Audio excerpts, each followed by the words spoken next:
To order.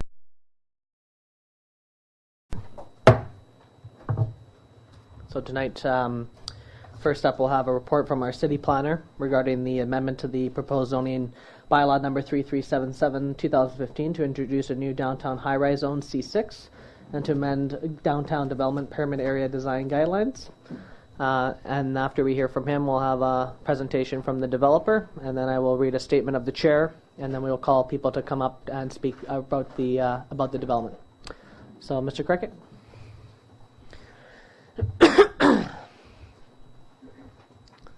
Welcome.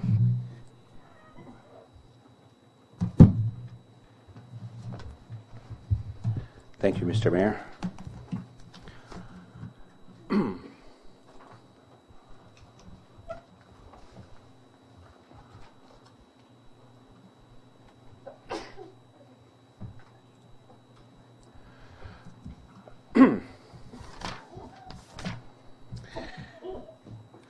This application received a second reading at the November 23 last regular council meeting, and the public hearing was scheduled for tonight. The report introduced in June 23 regular council meeting remains applicable and is included in its entirety in attachment number 1. The subject property is located at the intersection of Bill Murray Way, Styles Place, 2nd Street, and 1st Avenue. In brief, the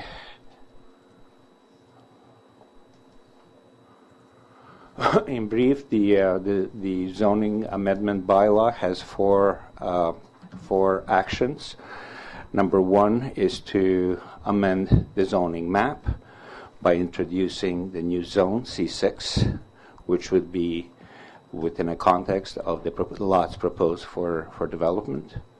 The second activity is to introduce the text downtown high-rise zone C6, which will allow maximum height of 35 meters and floor area ratio of 3.0. The third action is to amend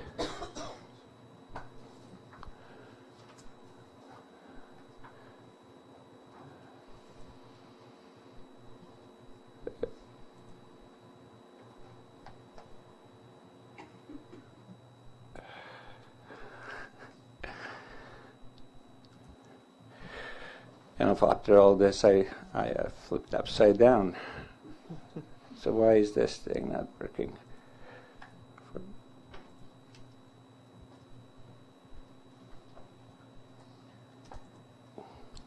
There we go.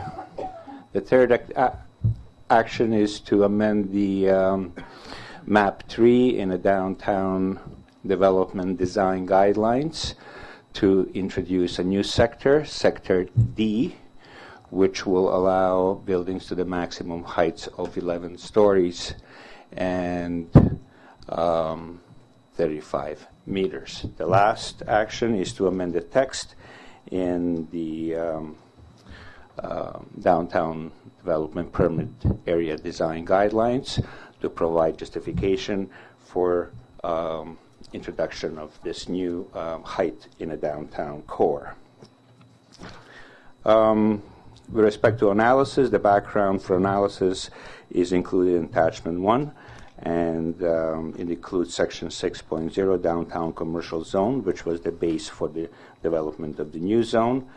Also includes section 4.5 from the downtown design guidelines, and map 3, which you just viewed in its original format. Those can be found on pages 30 to 32. These are the primary references for the current City of Prince Rupert land use regulation toolbox, which relate to the proposed amendments. The rationale and the technical support for the proposed bylaw has been provided by the applicant consultant, and it is included in attachment 1. That's on page 48.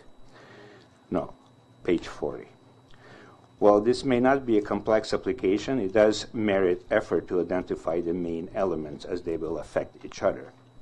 Element number 1 is amending the zoning bylaw and the downtown development permit area design guidelines. This is in a process currently. The second element is parking requirements analysis using ITE specifications and city zoning bylaw parking requirements. The third element is strata subdivision, if applicable, for residential component of the project, and the fourth element in downtown development permit. Referrals were and public notification. External referrals were from Ministry of Transportation and Infrastructure, which required a traffic impact study, which was completed, and their responses included attachment number 1.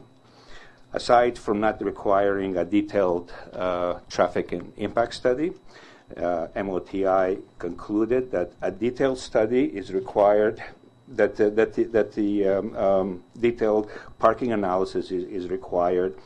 However, due to the applicant's eagerness to complete the zoning amendment process and necessity for the accuracy of the type and the amount of commercial space, staff has asked MOTI to postpone that requirement until either strata subdivision or development permit stage.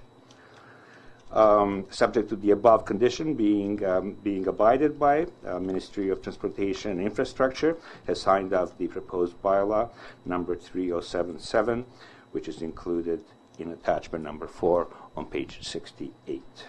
Internal referral, no responses were received, necessitating review. Public notifications were published in the local newspapers on December 2nd and 4th, and mailed and hand-delivered to the owners and tenants within the 100-meter radius. As of the date of this report, staff has not received any written comments. However, this morning, staff did receive one comment, which was distributed to the council. As well as staff received some over-the-counter and telephone inquiries prior to the public notification. Opinions range widely, and all were encouraged to provide written submission. Those which were received are included also in attachment 3, and everybody was encouraged to attend the public hearing. In conclusion, Mr. Mayor, following the public hearing and based on the technical information provided by staff, council has the following options: to reject the application or proceed as per staff recommendation. That concludes my report. Thank you. Any questions from council? Thank you, Mr. Cricket. Just for those people that are standing outside, there's some seating, I think, a little bit over here on the right side if you want to make your way in. I think there should be, I think I see a couple spaces back there on that side. Just for those that are standing outside can come in.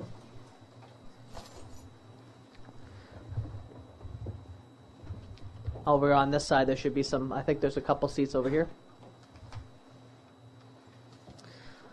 That way you don't have to stand the whole time.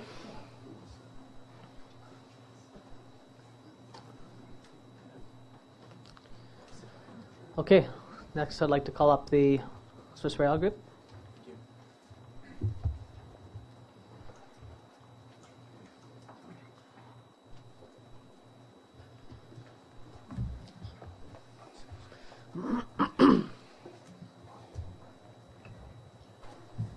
Welcome. Thank you.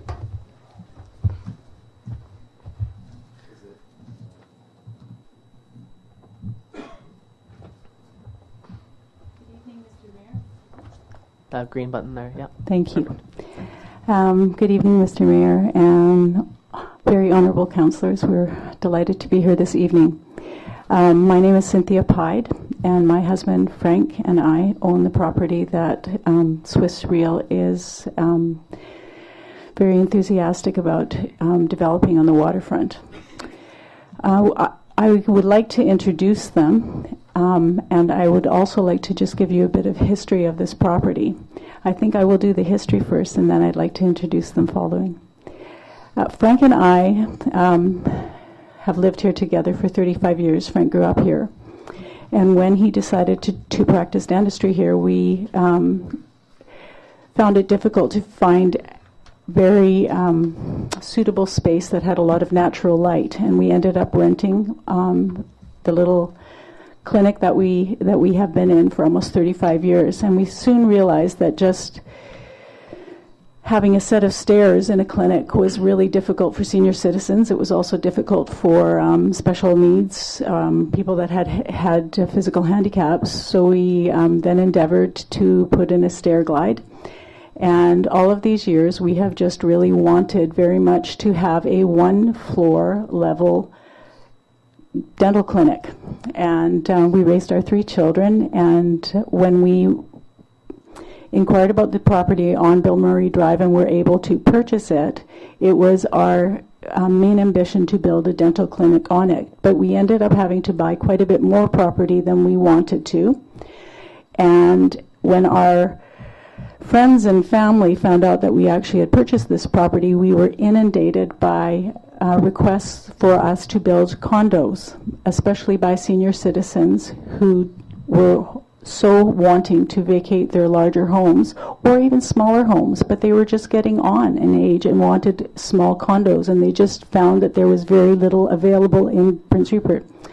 So we proceeded with great attention to the structure of Pillsbury House. We were very attentive to architectural detail of it. It was designed, all the condos were designed in a modern Dutch style to complement the Pillsbury House. We were delighted to finish 6 of them, delighted to see 3 elderly families purchase 4 of the condos, vacate their homes. These homes were sold then to other families, and as is always the case when new housing becomes available, it is a domino effect.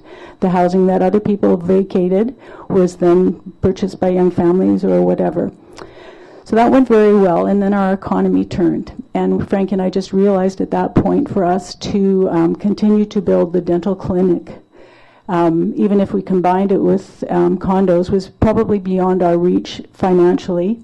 So the property that is on the corner that is now being proposed sat empty. So we continued to pay taxes on this for many years. We still have been paying taxes for about 20 years on this property, with the hope that one day somebody would approach us and have financial means and have integrity and would be interested in building a good quality building that would take great advantage of this beautiful waterfront and beautiful piece of property, with also being sensitive to the condos that we've also built.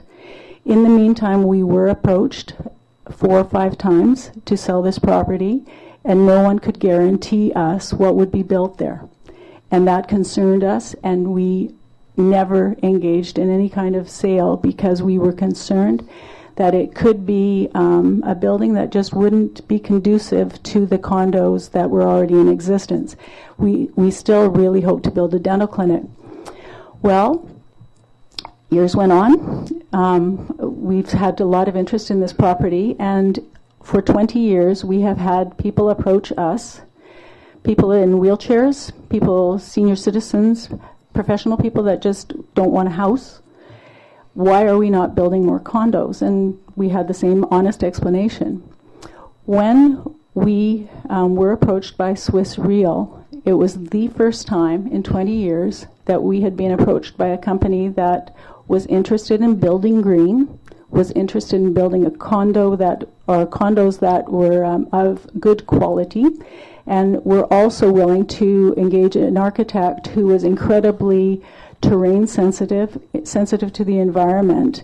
And honestly, when Frank and I saw the proposal that also included a smaller commercial building that could house a dental clinic with an elevator, or it could be on the main floor, we were just so absolutely shocked that anyone had even expanded upon the vision that we originally had, because it is such a beautiful building. And also we had, when we first saw it, we really couldn't say very much. We were just trying to kind of absorb how awesome this could be for our waterfront and for our senior citizens. But since it's become public knowledge, we have again been inundated by every imaginable group of people about when these condos are coming available, because people are aging in our community. They want to vacate their houses. They want to sell their houses, and they have not much choice as to where to go, because a lot of senior citizens are not in the position that they want to go to Acropolis yet. They just want to be somewhere where they can downsize. This building is beautiful. I am very proud of the work that has been done on this. Swiss Real has worked very, very hard. We have been so thankful for their integrity, their reputation. The building that they are building presently in Vancouver is going to be considered the greenest in North America. The Swiss pride themselves in taking care of the environment. Switzerland is renowned for this, and Frank and I feel very honored that this group of people are interested in putting a structure that will serve many, many interests on our waterfront. And I especially have appreciated Jeremy Towning, who's one of the vice presidents of this company, in that he has taken the time to contact people that have shown concerns. He has made phone calls. He has returned phone calls. He has actually taken a genuine interest in ensuring that people have the truth, the right answers, and he has been so attentive to listening to Frank and mine's concern about design, about being weather safe. When I first told him it had to withstand hurricane force winds, he just laughed and he said, "You're joking, right?" And I said, "No, actually, I'm not joking." This is like building a structure on the North Atlantic. You know, we really need to build something that's strong and simple. So all of that being said, we have been so delighted with the enthusiasm that they share. We also are delighted that they share our vision for this beautiful piece of property that, and it will really be a fantastic addition to our waterfront. We thank you for your time this evening, and I would like to introduce to you Mr. Franz Geringer, who is the president of Swiss Real, his daughter Nadia, who is one of the vice presidents, and Jeremy Towning. Thank you. Are you going to say something? You want to introduce them?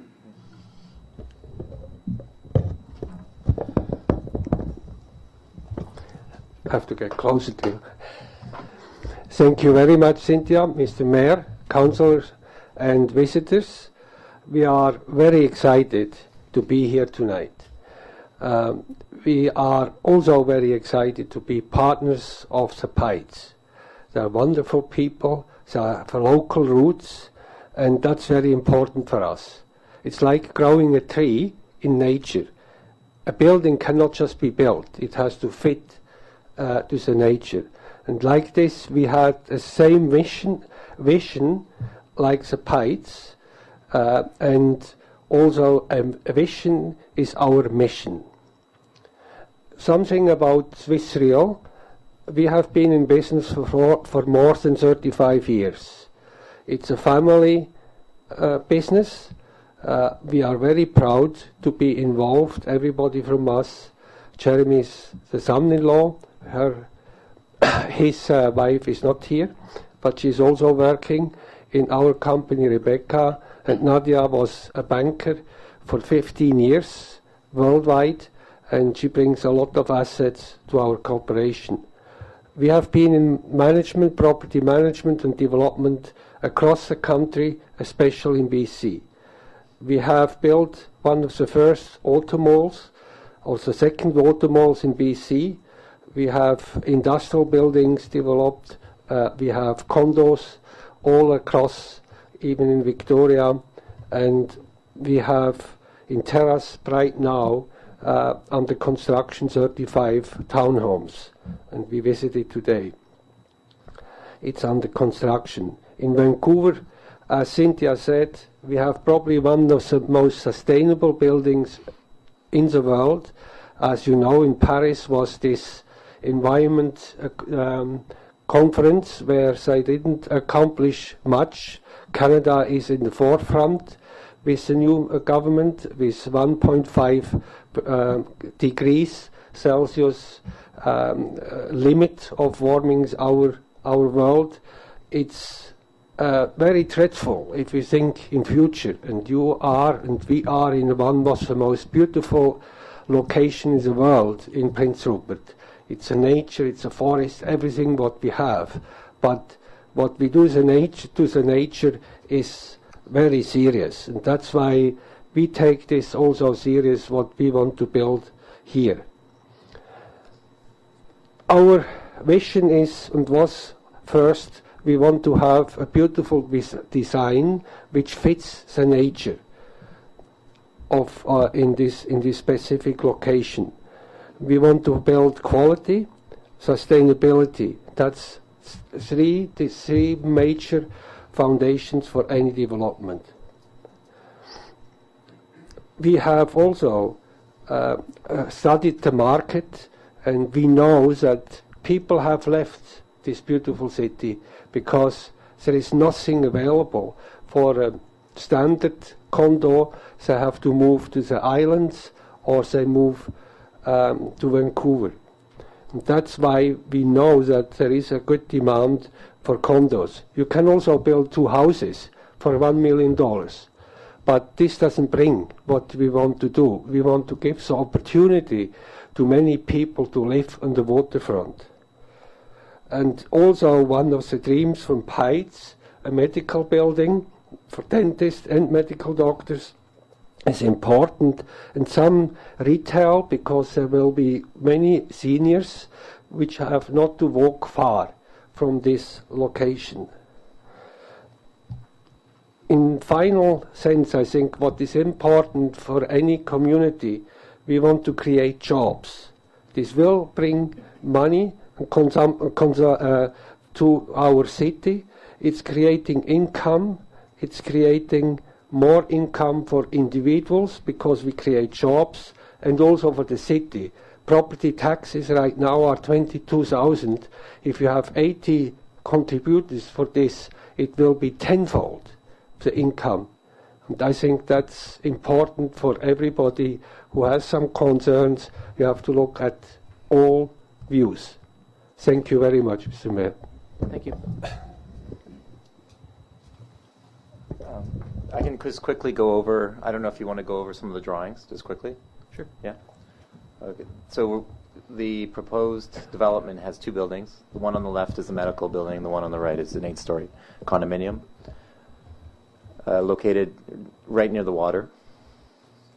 The two lots, A, B. So we factored in the design guidelines, and also it dictates that we want to be out of the view corridor. That's been implemented. Our architect was very sensitive on that, and you can see that where that red block is where the building is being proposed to be built. It fits exactly where the design guidelines are meant to, to be viewed, so that there is no obstruction from each intersection from 2nd Avenue. So there's a few changes that we've made because we've been listening to the city. We've made a setback now. On the left, you can see that we've made some changes so that the building has been pushed over a little bit. On top of that, we've also, for the noise consideration, we've added about 60 trees. So that will also lower the amount of noise the development will have for day-to-day traffic. You can see the trees. And then, so underground parking, all the same. 2 stories of parking. That's the medical building. So this is one of my favorite shots. This is, you can see at the lower level there's townhomes now. Before it was commercial. So we listened to people, and people were concerned about too much foot traffic, so we converted that into townhomes. So there'll be less noise and less traffic of people walking around there. It'll be all local, livable space, and no one from in that area is the same people that live there. And this is the back side of the building, and that's it. Thank you. Any questions from council? Okay. Well, thank you very, very much. Your Worship, I have a question. Yeah, absolutely. Hi. Thank you very much for your presentation.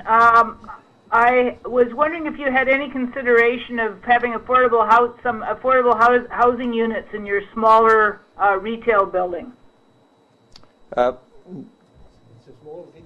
it's a 3-story building that's dedicated to medical. So, and retail. Okay, I just saw it says service, commercial, retail, cafes, restaurants, and offices. I was wondering if there could be any if you considered any affordable housing units on the upper floors of that building.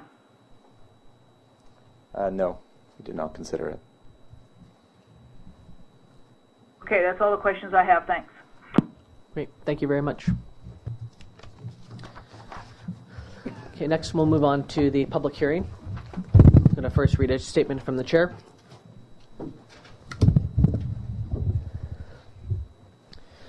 A public hearing is organized according to Section 890 of the Local Government Act.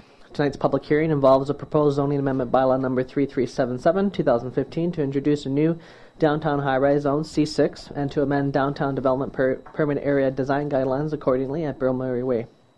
The intent of the bylaw is to increase the maximum height from 60 meters to 29 meters. Every person present who believes that their interest is affected by the proposed bylaw shall be given a reasonable opportunity to be heard respecting matters contained in the proposed bylaw. None of you will be discouraged or prevented from making your views known. However, it is important to restrict your remarks to matter contained in the proposed bylaw. A person may make their statement in writing as outlined in the public notice, and if received by the deadline to their presentations, will be read by staff at the public hearing. If a person wishes to make a presentation at the public hearing, they are welcome to do so, provided that the following criteria are followed. This is necessary in order to allow for the recording of the public hearing process. The chairperson will recognize only those individuals who present themselves at the table and speak into the microphone. Prior to speaking, please provide your full name and be prepared to spell your surname for the corporate administrator. Please also provide your residential or business address. Should you wish to read from a prepared statement, the city would appreciate receiving a copy for reference purposes by the corporate administrator. Members of council may, if they so wish, ask questions of you following your presentation. Please note that this is not a question period at which time a debate takes place. City Council will not provide any comments on issues raised, but will be in attendance to listen to the comments presented. Should no additional speakers present themselves, the chair will call 3 times for anyone else to speak to the matter, and if no one else comes forward, the public hearing will be adjourned. After the public hearing has adjourned, the council may, without further notice, give whatever effect council believes proper to the representations made at this hearing. And that being said, I will call the first speaker to the microphone tonight.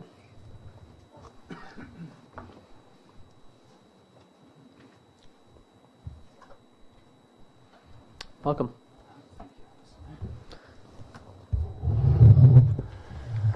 Good evening, Mayor and Council. Thanks for the opportunity to speak very quickly. Not to sound like a broken record, but I'm going to sound very similar to my last presentation. My wife and I, my name is Mark William Newberry. I represent at this table tonight 3 owners of the complex of 6. None of us are concerned necessarily with development in Prince Rupert. We welcome that, but we want the development to be thoughtful and to be mindful of the guidelines that are already present and available for use. Our concerns are the loss of privacy to the existing low-density residential units. There's a shadowing effect that has not been taken into account. The traffic congestion is a concern to us, and I noticed tonight it was mentioned again that the Ministry of Transportation felt there was no need to conduct an evaluation of that because their interest is on provincial roadway, which is First Avenue. The Bill Murray Drive falls under municipal roadways, and the entrance and exit of the complex is out on a municipal roadway. So we'd like to know who has done the traffic assessment for the municipal roadway. There is noise pollution that we will hear outside of the construction and development. There's light pollution. And what our concern is, if the resolution for the rezoning application is passed tonight, and Swiss Real for some reason cannot move forward, then that 29-metre allowance is now available for anyone to use, and you can have very much difficulty stopping that, and it could be another whatever it is. And we've got some examples of that around town, and I won't go into that. We have sent a letter today to the corporate administrator, and I'll leave a copy on his desk as I leave. But I think that is it for me. So thank you for the opportunity, Mr. Mayor and Council. Thank you very much. Next speaker, please.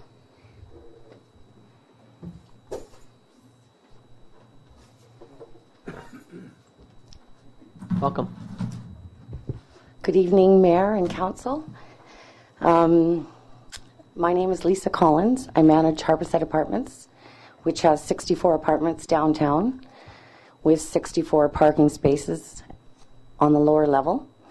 I have talked to all the tenants, and with concerns, I have gotten them to sign a petition. Now, there's 5 points. Our harbor views that are lost, the solar access that's lost, the traffic congestion, the noise from construction, and the disruption of the official community plan bylaw 3236, which basically outlines all of that in it. And so I have the original copy, so if I can present that. To Mr. Brandrick here. Okay. Do I give it to him now, or? After. Just after, that's fine. Basically, that's it. We've been there for 30 years and been paying taxes on the building and keeping it up, and I think helped inspire a community plan in that it's well kept, and we do house a lot of seniors that have sold their houses and find it nice to live down there and be able to access everything like Safeway within walking distance. We're not opposed to the development of that property. It was always presumed that it was going to be developed as it started and as it's zoned. And it's nice to see the city being elevated down, and so that everybody is afforded the views, and as you're driving through town, instead of being shaded by a huge building. It does look like a beautiful building, but on the other hand, it's sort of, we're going backwards from what the official community plan, the goals in mind when that plan was written. I guess I'm pretty well getting to the end of this. In the traffic, when we're pulling out, people that are in the underground parking are pulling out onto Stiles Place. Those parking spots are generally full every day, except for on Sundays. And the traffic coming from the mall and up from Safeway it's really hard to get out of there. With construction going on for 2 years, and then after that, from what I understand, there'll be 2 layers of parking, 2 floors, which comprise of 133 spots. That's a lot more vehicles that will be in and out of that area. And I don't know whether or not they've considered to have stoplights there or what, but it's pretty major, and it's not a very big intersection to start with because of the curve down on Bill Murray Drive. So I think that will be somewhat hazardous and a detailed traffic study will probably have to be done instead of just like a highway one, because the people are going to start to avoid Stiles Place when the construction's going on.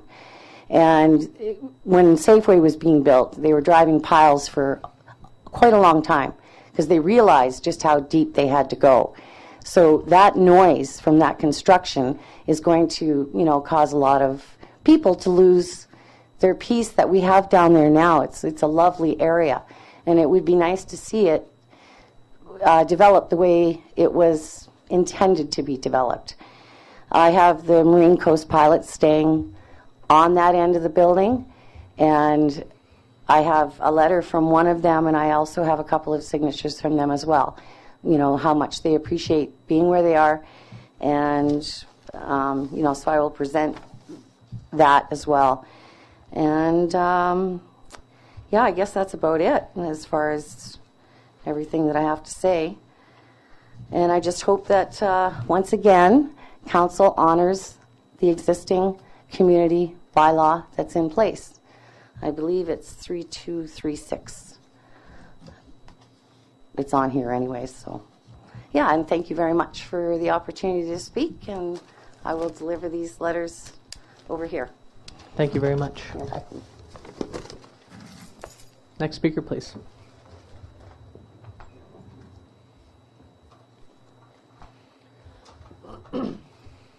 Welcome.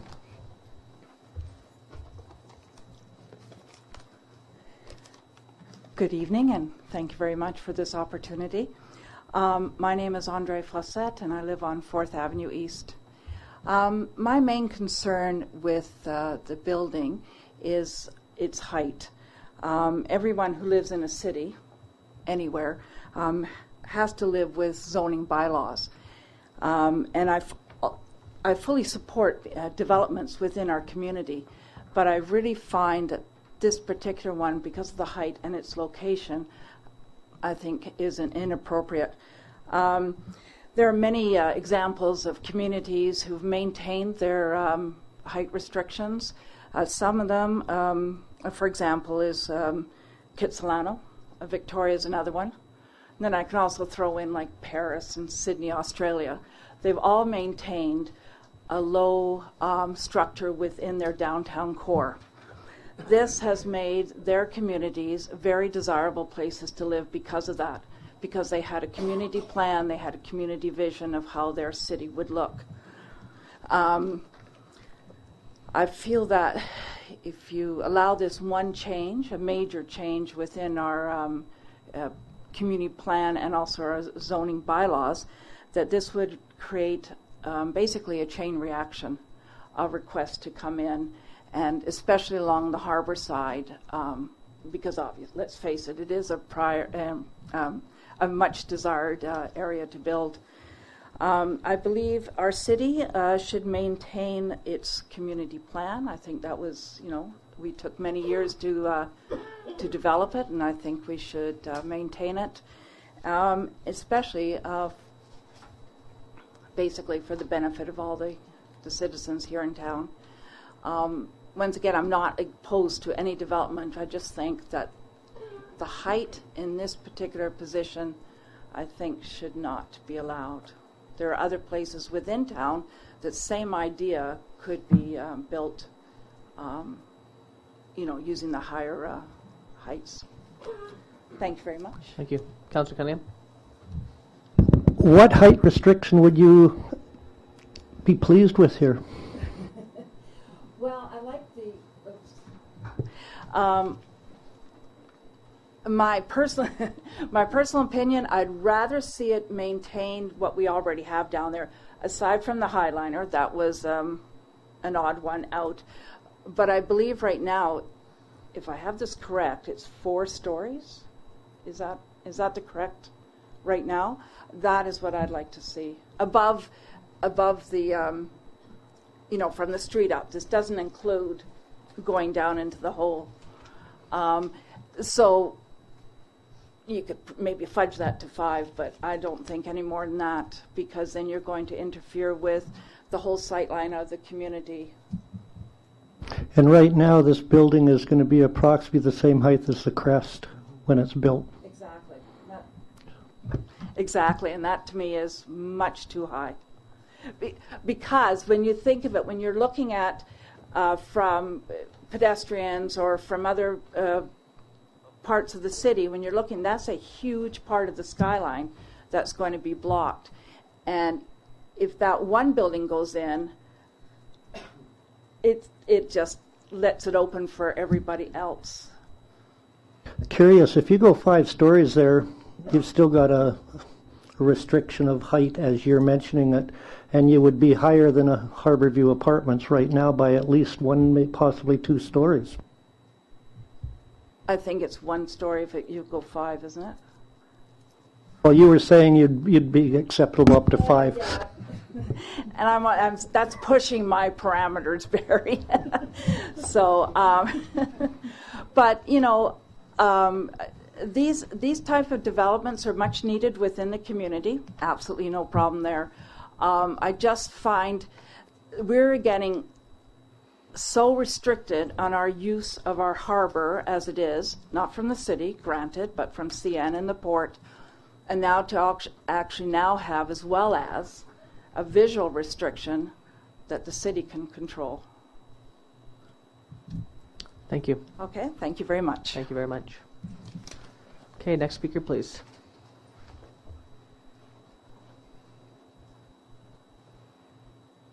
Welcome.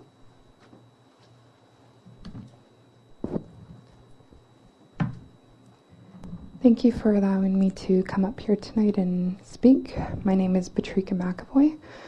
My Nisga'a name is Hukgas. I come from a couple different nations. I'm Nisga'a, Tsimshian, and Haida. And I'd like to acknowledge tonight that we are on unceded Tsimshian lands. I really do appreciate the effort that has gone into this proposal. We do need affordable housing here for seniors. I have quite a few relatives that live here, and you know, they're struggling right now trying to find a healthy, affordable place to live. So I'm not here to argue against that. I really do want to stress that we need to make sure when we're looking at developing within the city that it is affordable. And I do appreciate all the sustainable and the green plans that was put into this, because I was going to speak to that tonight as well, so I do appreciate that. One thing I want to mention is that in Prince Rupert we are currently experiencing gentrification, and this is the buying and renovation of houses or land within an urban neighborhood by upper or middle class income families, corporations, or individuals to improve property values, but displacing quite a bit of low-income people. And this is very well known to the city because they do have that issue on their table right now, and there was that housing survey that went around. So that's my biggest concern with this, is that we do have a lot of people here who are facing a lot of financial challenges.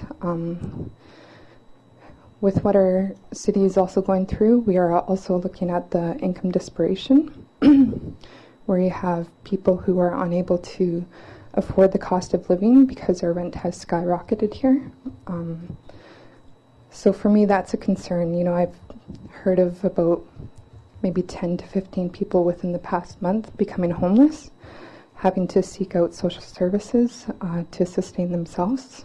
And I believe, from my understanding and the walking around that I've done in the city when I'm just doing my business, we do have probably about 5 to 6 homeless elders right now. And I'm not comfortable with that. I think that when we're looking at developing, there's a lot of really good plans that we could do. West Coast Environmental Law Resources, I believe, they have a really good website on sustainability and how to develop sustainability when you're looking at rezoning and plans like this. And sorry, I'm really nervous at public speaking. Just give me a second. Their definition of sustainability is to improve the social and economic well-being of the community through good planning and land use management. So it seems like the current bylaws that we do have right now fall within that. And if this were to be rezoned, like what the other people ahead of me were saying, we would be opening up a floodgate, and it's something that can be controlled by the city, and I believe that's our responsibility, or that would be council's responsibility, to make sure that the best interests of the people that we have living here right now are taken care of. So there's quite a few different things that they look at. the city of Coquitlam and Vernon, I believe, they have this checklist that you have to go through if you're rezoning, and some of them vary. Some of them are about 3 pages, some of them are 7 pages, and they go through various aspects like what the impacts of the environment will be through the rezoning or the project development, how many long-term jobs or short-term jobs will be created from the project, how will this help build people up who are facing challenges with being able to afford the cost of living, and access to transportation, the social equality, providing a space for people who need the stability of a long-term home. And, you know, I just moved back home about 2 years ago, so I came from Vancouver, and it's very littered there with high-rises and very low amounts of affordable housing. So that's one thing I really want to stress, is that I want to see our city being responsible to the people who live here right now, and ensuring that, you know, when we're looking at projects like this, that it is in the best interest of everyone, especially for the people who can't afford the housing that we have right now. Because the last time I was home, I could rent a house for $500, and today you're looking at about $1,200 to $1,500 for a house, and that's part of gentrification. I'll try not to ramble on. I'm trying to bring up most of my important points. Some of the other checklists also have the number of direct jobs, types of jobs, the income of the jobs, and for their environmental checklists, how many trees are in the area, the biodiversity in the area, the different types of wildlife that use that area for habitat. And I think that's about everything from the checklist that I wanted to highlight. The waterfront has been kind of blocked off since I've come home, and if you put a building like this with that height in there, it will affect the view that we have, the limited view that we have of our waterfront right now. So I just really want to stress that. Thank you. Thank you very much. Next speaker, please.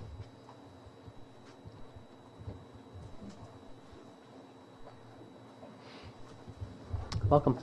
Good evening, Mayor, Council. My name is Brian Musgrave. Been a local resident for the last 13 years, both as a homeowner and business owner. I can tell you I support the project 100% in its current design. And one thing that I've learned in the time that I've lived here is that developers over the years in Prince Rupert, at the end of the developments, have not been very successful. And part of that is the cost of the development. And Prince Rupert is unique compared to other areas with the cost of getting out of the ground itself. And going through a recent expansion on my business, I can assure you that the cost getting out of the ground is substantial. And without having the density on the property, there's no way the developers can get a return on investment for what they're looking at. I know, just looking at various other developments that are being looked at around town, the biggest thing that I look at and would support in each of those cases is making sure that they do have the proper density, because it is much more costly in Prince Rupert to get the construction projects happening. So there's good and bad with all. I know we have a pellet facility that's changed my view, and that's just comes with growth. We're fortunate that we have out-of-town developers, not just Swiss Real, that are looking at investment in our community.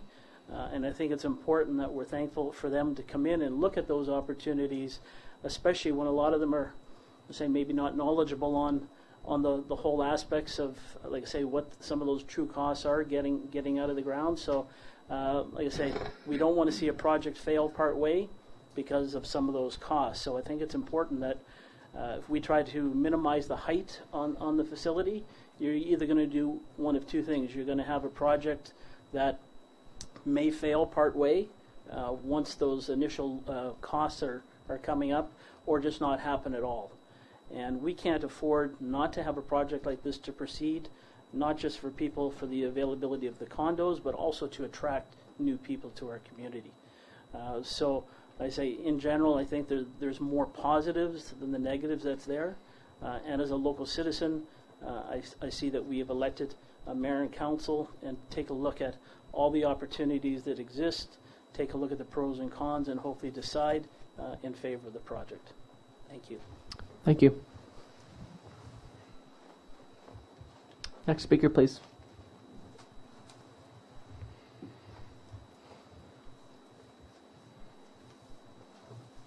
Welcome. Mayor, council member. I'm not very good at public speaking, so bear with me. But I was looking at the pictures that you presented, and it looks to me like Bill Murray Drive is going to be moved way up to around the crest area.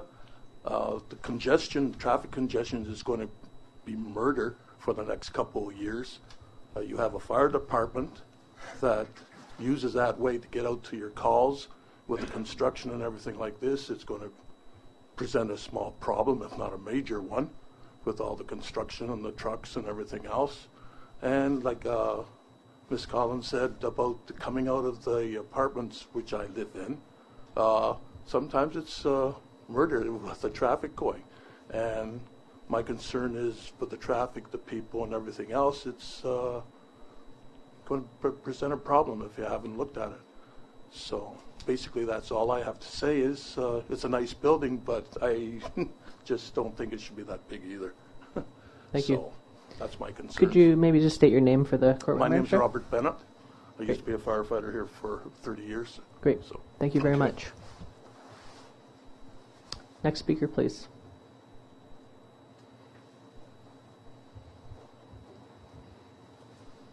Welcome. Good evening. Thank you. My name is Rosa Maria Miller, and I live on Gull Crescent, which some of you may know backs onto the highway. So I can empathize with people who refer to the noise, however, when I hear trucks, I hear employment. So I'm okay with a bit of noise. I'm here to offer our support for this project. I'm also the president of the Prince Rupert and District Chamber of Commerce. This building offers an opportunity, a beautiful opportunity to densify downtown, which is, I believe, what we always say that we want to do. This building offers new options for commercial, retail, and medical space.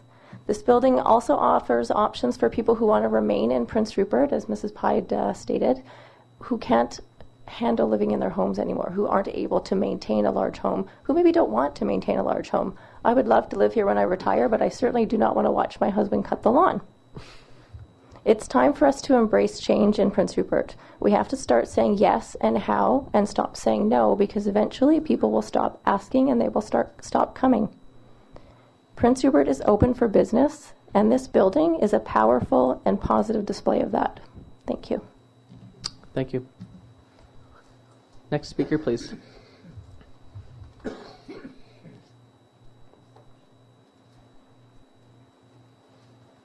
Welcome. Good evening, Mr. Mayor and councillors. My name is Marlene Thornbury. I'm the General Manager at Chances Gaming Centre and the North Coast Convention Centre. We are 100% supportive and excited about the proposal. We're concerned about the possibility of the city parking that's adjoined to the Chances parking to be opened up. Currently, the North Coast Convention Centre is a huge service to the local people of Prince Rupert. It houses many social gatherings, weddings, memorable occasions, but it also is home of a venue for larger and more larger scale conventions and meetings. We're currently already struggling with parking problems when we have an event going on. So opening it up would have a significant impact on the businesses, and we're also overflow for our neighboring business as well. So we're concerned about that, but we support the development. Thank you. Councillor Cunningham. Actually, sorry, one moment. That city parking lot, do you pay anything for it right now? Okay, so you're using a piece of city property that, did you not have an option to pick that up and buy it, and you chose not to? Councillor, sorry, we're not going to, I don't think that's appropriate to get into this debate at the moment. Yeah. Thank you. Next speaker, please. Welcome. My name is Frank Jackson. Oh, I'll get you the green button there on your microphone there. Thank you. My name is Frank Jackson. I live in the Harborside Apartments. Oh, you just turned it off there. Yeah, there you go. I live in the Harborside Apartments. I've got the perfect corner view for the traffic coming up the hill and at that four-way corner. And believe me, it is a lot more traffic there than everybody wants to believe there is. Another thing with the traffic, when you go down Bill Murray Way, you have to come back Bill Murray Way. There's no out there. And I think that is very dangerous. Excuse me. This, of course, this is the city's problem. I think there should be some way of getting out once you are down at the bottom at the harbour side to get out of there. I've no problem. I've no problem with the building, but it's going to be very busy in that corner. And that's all I have to say. Thank you very much. Next speaker, please.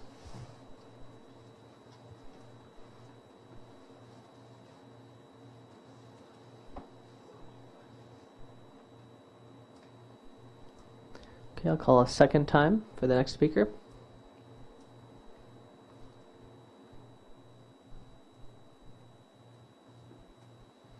And I'll call a third and final time for the next speaker.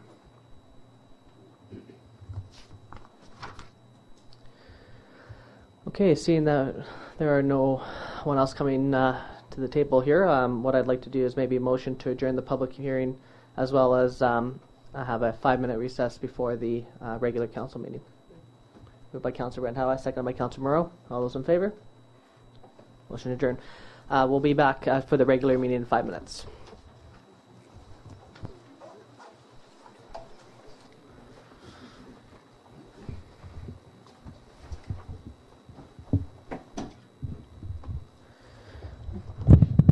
I'd like to call tonight's regular meeting of council to order. Recommendation that the agenda for the regular council meeting of December 7th, 2015 be adopted as circulated. Moved by Councillor Kinney, second by Councillor Cunningham. Any discussion? All those in favor? Motion's carried.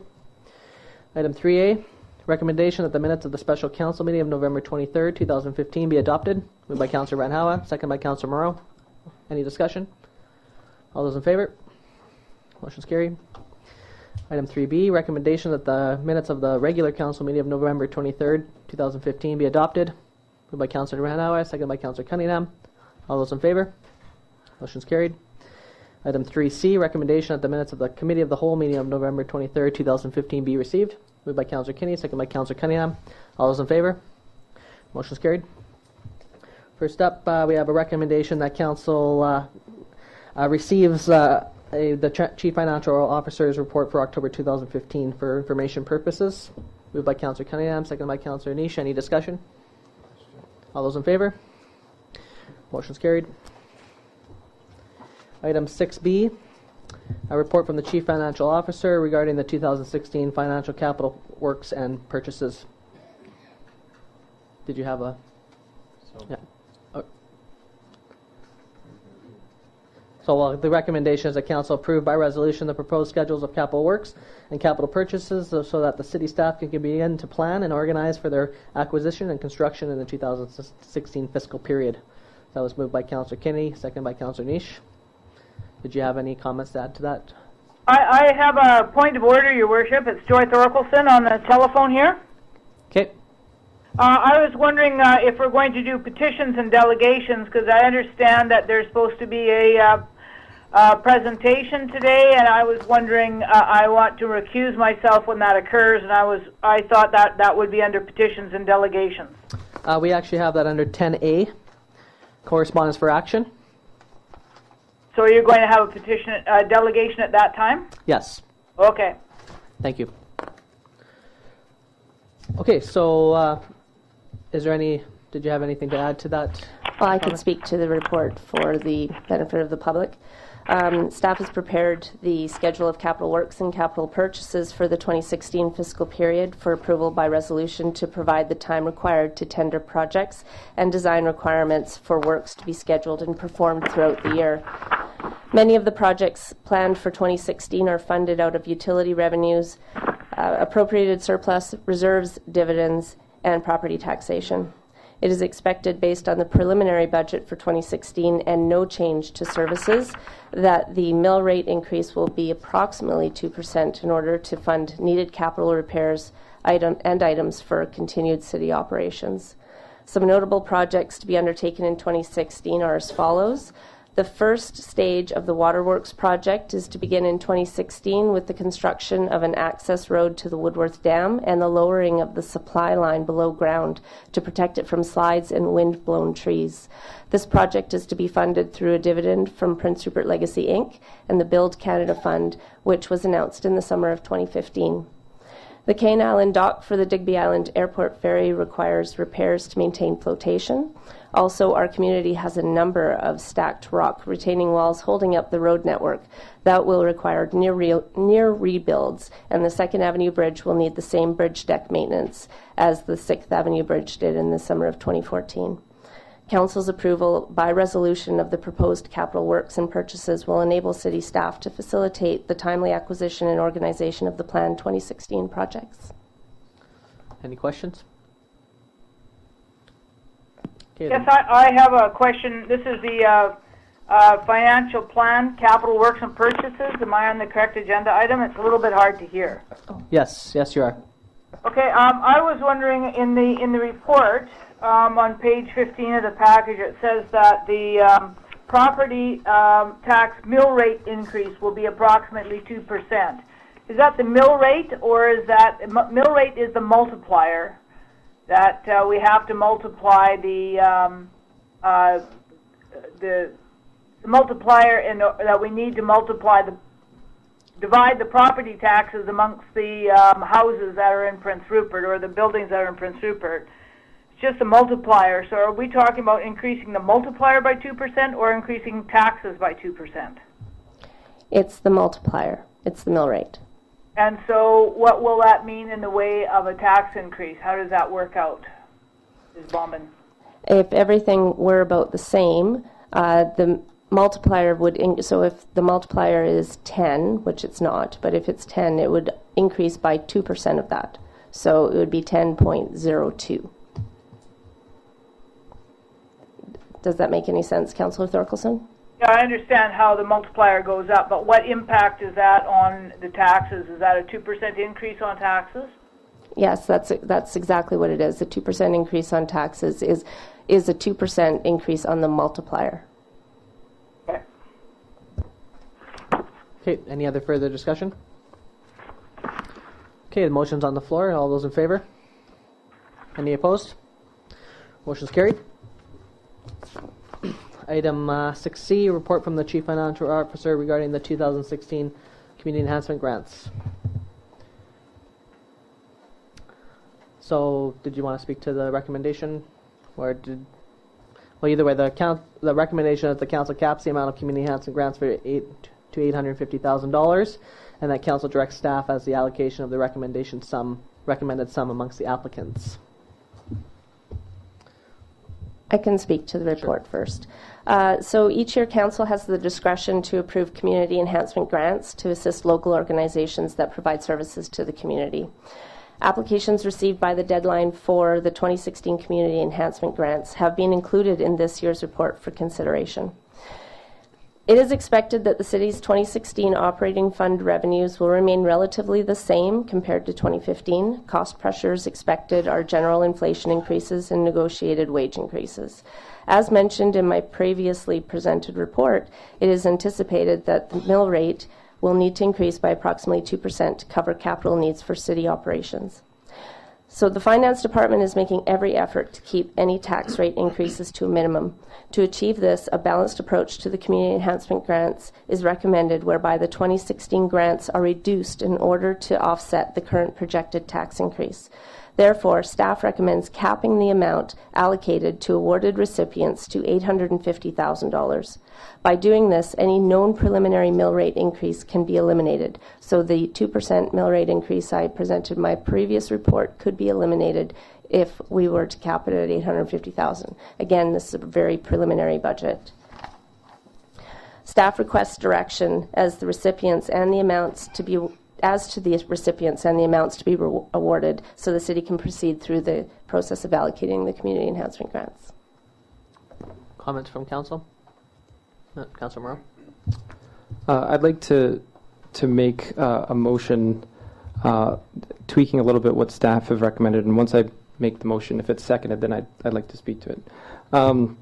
So my motion is to direct staff to develop a report for council's next meeting in January, and I'm going to build upon their recommendation, and it's that they develop a report with disbursements based on the policy that there's no new money available for new grants this year, that our baseline disbursements for 2016 would be parallel to 2015 disbursements, and then in addition to that, to cover the remainder, I'm suggesting that we utilize the following criteria. Three of these 4 criteria I'm about to list were directed by staff. I've added on the fourth. The first criteria would be frequency of use by community members. The second would be diversity of services provided. The third would be the overall value to the community as a whole. And the fourth would be the consideration of having the lowest possible impact on public service levels. So that's the motion you made? That's the motion I'm making, yeah. Okay, seconded by Councillor Cunningham, so motion's on the floor. Discussion? Okay, yeah. Go ahead. So just to speak to that for a moment, I think it's been very clear the direction that we've been taking is we don't want to continue the pattern of year-over-year tax increases. This is an option that's presented to us to cap the grants at $850,000 as a mechanism to do that. However, I don't think that as a council we want to get in the business of going line item by line item. I think we want to set clear and concise policy and good direction for staff rather than us choosing who gets what and where based on any number of criteria. So I think getting a report back by next meeting with those broad-based criteria will give us a strong a spreadsheet that can offer us a strong discussion and debate on what our priorities are as a council. So that's the rationale behind my motion there. Councillor Cunningham? I oppose any cap. I don't mind having a year-to-year cap where we think this is the figure we're going to use this year, but I do not want that cap written in stone, because if more money comes into play, the cap is then set and we've got no room to wiggle with. There are some facilities in this town that have been underfunded for the last few years and are struggling immensely. And we have to decide who gets what. Criteria, possibly. This is why I'm seconding Blair's motion, or resolution, I should say, simply because it's, to me, the only solution I've heard so far that might be fair. But at the same time, we've got to look at the overall picture. And some areas have been getting more funding than others. And with this criteria, we'll take a different look at it and see who gets what and who needs what. Other comments from council? Councillor Niche? I'm in agreement with the motion that's put forward, putting and what city staff has said as far as a cap, and I believe that this cap is only proposed for this year, and I think that that's where we're at in our city finances right now. Is that we need to look at it this year, and maybe next year. maybe we'll win the lotto, and we can move forward with more enhancement grants or do whatever we have to do. But as far as supporting this year, I support the staff's decision, and I support the motion by Councillor Murrow to do what he had proposed. Councillor Kinney. Thank you, Mayor. I'm in agreement, but I think we're going to have to be very careful because our city is going to see some changes made if we don't help a couple of these organizations out, because and we don't want to lose them. I say be very careful. Joy here. I like to have I got my hand up. Okay. Go ahead. Okay, I remember Councillor Wandawa's question when we decided to give all of the churches in town their parking lots back and not tax them, was were there going to be ramifications? And the ramifications, I think it was around $8,000 that we said, oh well, it doesn't matter if we save $8,000, that's slippage. But now we're looking at cutting these. The recommendation from staff was to increase grants via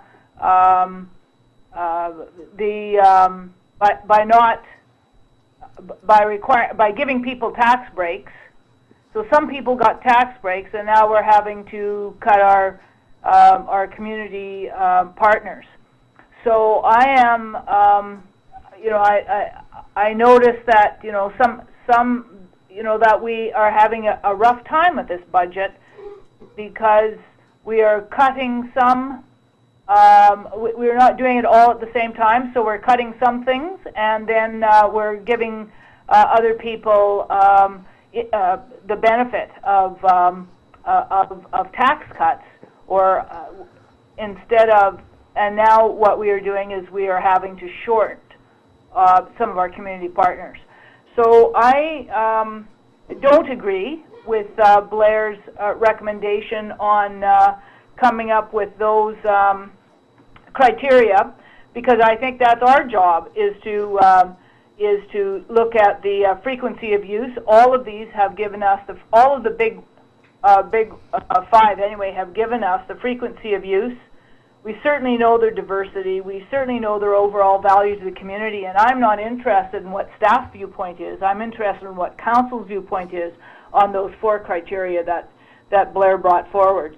But if we want staff to give us their opinion, then I suppose we can certainly ask for their opinion.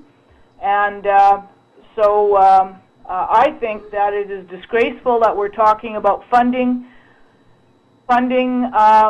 all of these.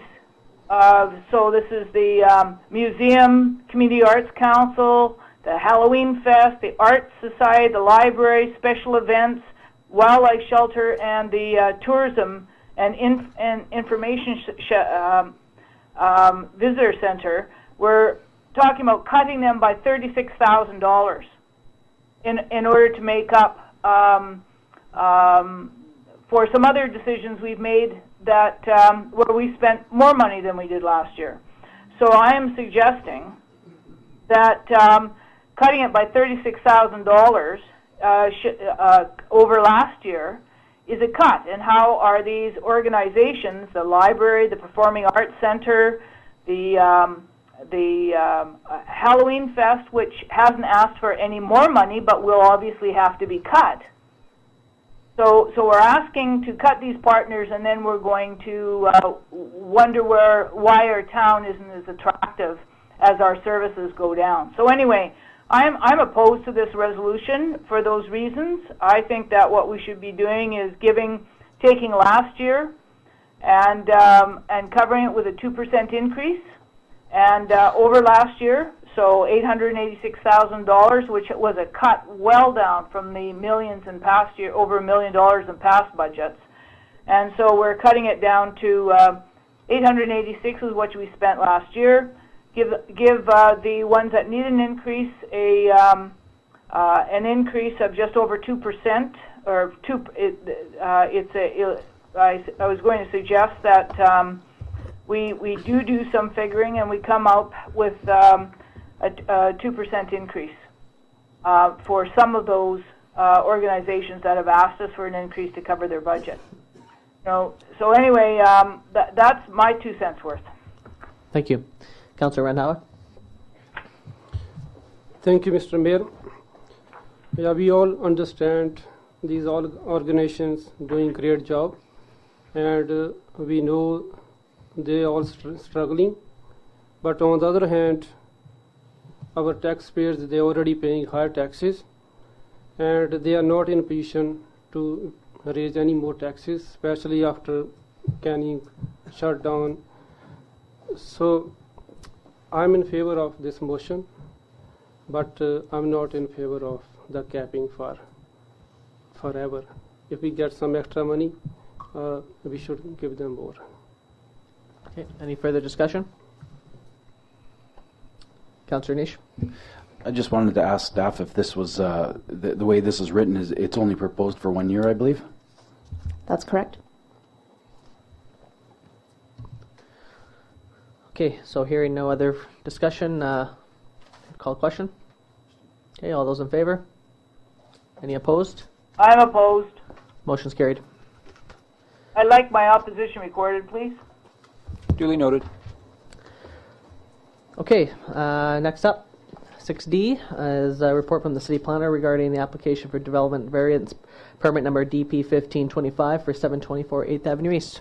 Welcome back again.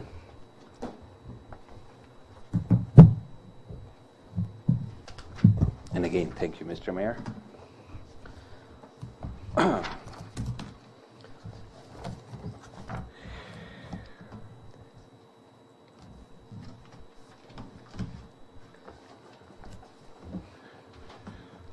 This is a development permit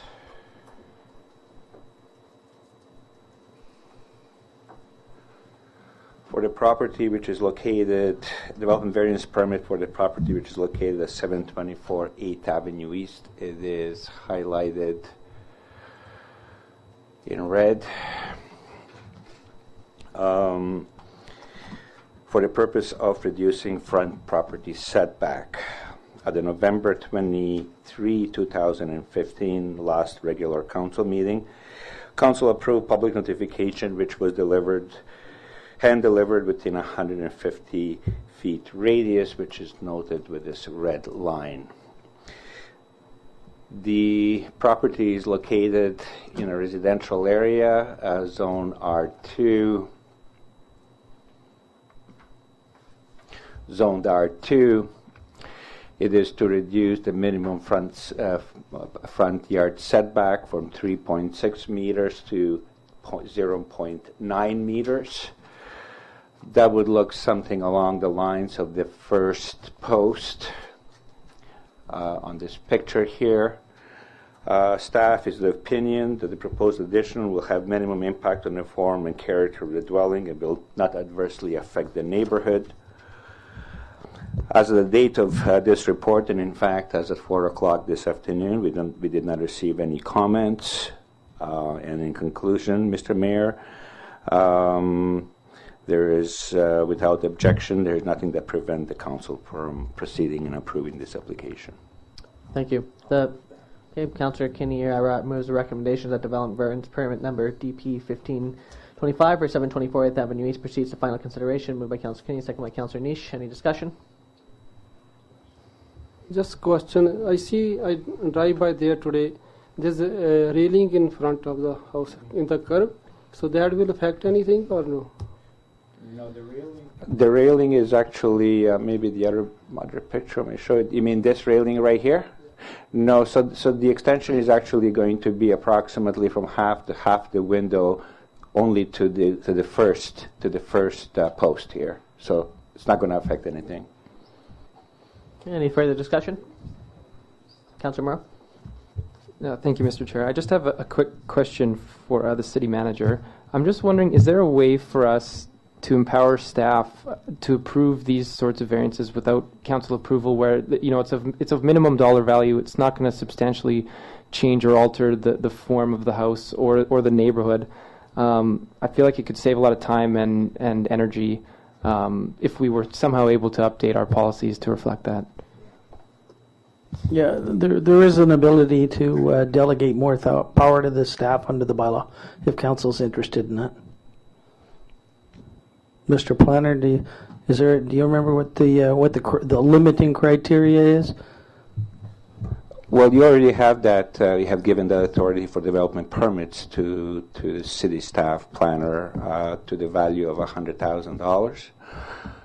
So that kind of arrangement is not unusual. It does require a little bit of a thought and a little bit of in delegating the authority, and generally it's done by the value of the work rather than the type of the work. So we can explore that. Other discussions? Okay. Hearing none, I'll call question. All those in favor? Any opposed? Aye. Motion's carried. Okay, Mr. Manager, can you read out the motion from the closed council session? Thank you, Your Worship. On November 23rd, 2015, at the closed meeting of council, the following resolution was made. Moved by Councillor Renhawa, seconded by Councillor Kinney, that Mayor and Council approve the recommendations of the Engineering Department and Associated Engineering and award the Shawatlands pump station upgrade to the electrician, and that was carried by all. Thank you. Okay, moving on to bylaws. 9A. Not sure if we need another report or not. So the recommendation that council gives third reading and adopts the zoning amendment bylaw number 3377 2015. Moved by Councillor Kinney, second by Councillor Morrow. Discussion.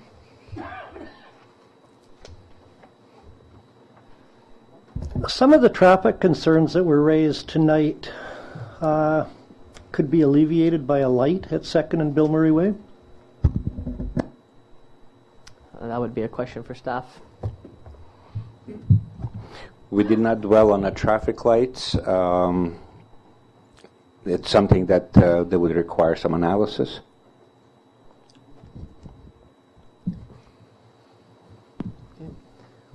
I have something to say, Your Worship. Go ahead. I'm going to speak in opposition to this motion, and I think I've made myself clear to council, but I'm going to iterate once again. First of all, developers are asking the city to accommodate their business of development, but they are not interested in accommodating the city's interests in affordable housing. It's not just this particular building, but this building is one of the new developments that's coming into our community that is creating expensive units. And instead of taking their expensive units, and which would allow the cross-subsidization of affordable units and building affordable units as well, what's happening is that developers are asking us to change the city for their benefit. And what's happening is that we are building many high-end units in our community, or we've changed our bylaws and our zoning to accommodate them, and yet the poor of the city are not being accommodated. The province is no longer providing subsidies to create affordable housing, as we all know, and in fact, they are not even providing their BC housing units, which are now turned over to private management, but they're not even providing those units with enough capital to maintain those units. And as they get older and more decrepit, there's no succession planning by the province for the present subsidized housing units in Prince Rupert. So my conclusion is that we are going to have to look after our own. And developers that stand to make millions of dollars on high-end strata title units for wealthy people must be required to provide affordable housing. And until that happens, we are going to see all of the units. So I just want to read the list to you. We made changes, zoning changes, and accommodated with roads and a bunch of different different changes to accommodate seniors' high-end condos on Graham, large lot housing on the Graham extension, Frederick Baptist Church Executive Suites, and then this Bill Murray high-end condo complex and retail office commercial complex, and then the next one we're going to be discussing is the Canada complex of condos. Again, none of these are affordable housing.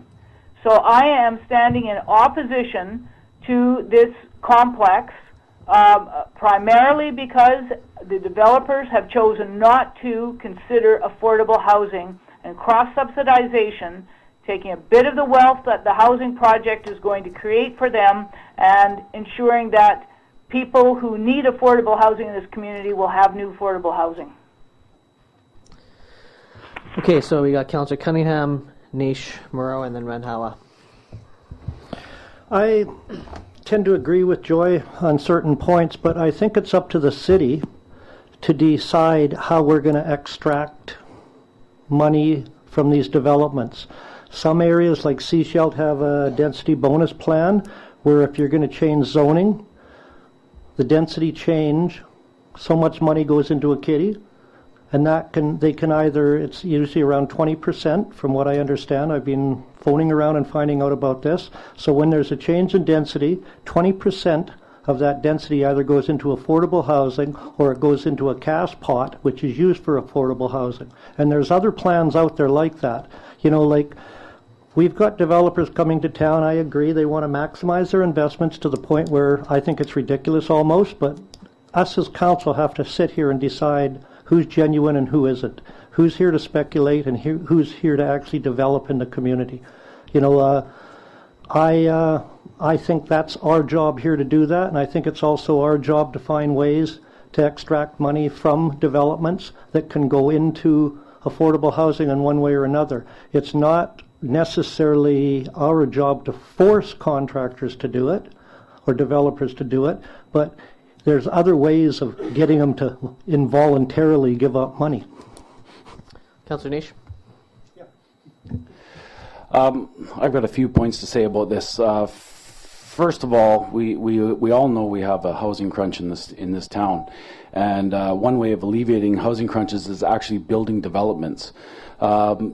This development here I don't consider it as Councillor Thorkelson considers it as a high-end only for rich people. This could be a teacher, or it could be anybody. It could be anybody that's looking to sell their house and move into a smaller strata-titled, apartment, essentially, condo unit, to downsize their life. This has got nothing to do with what you make on your paycheck.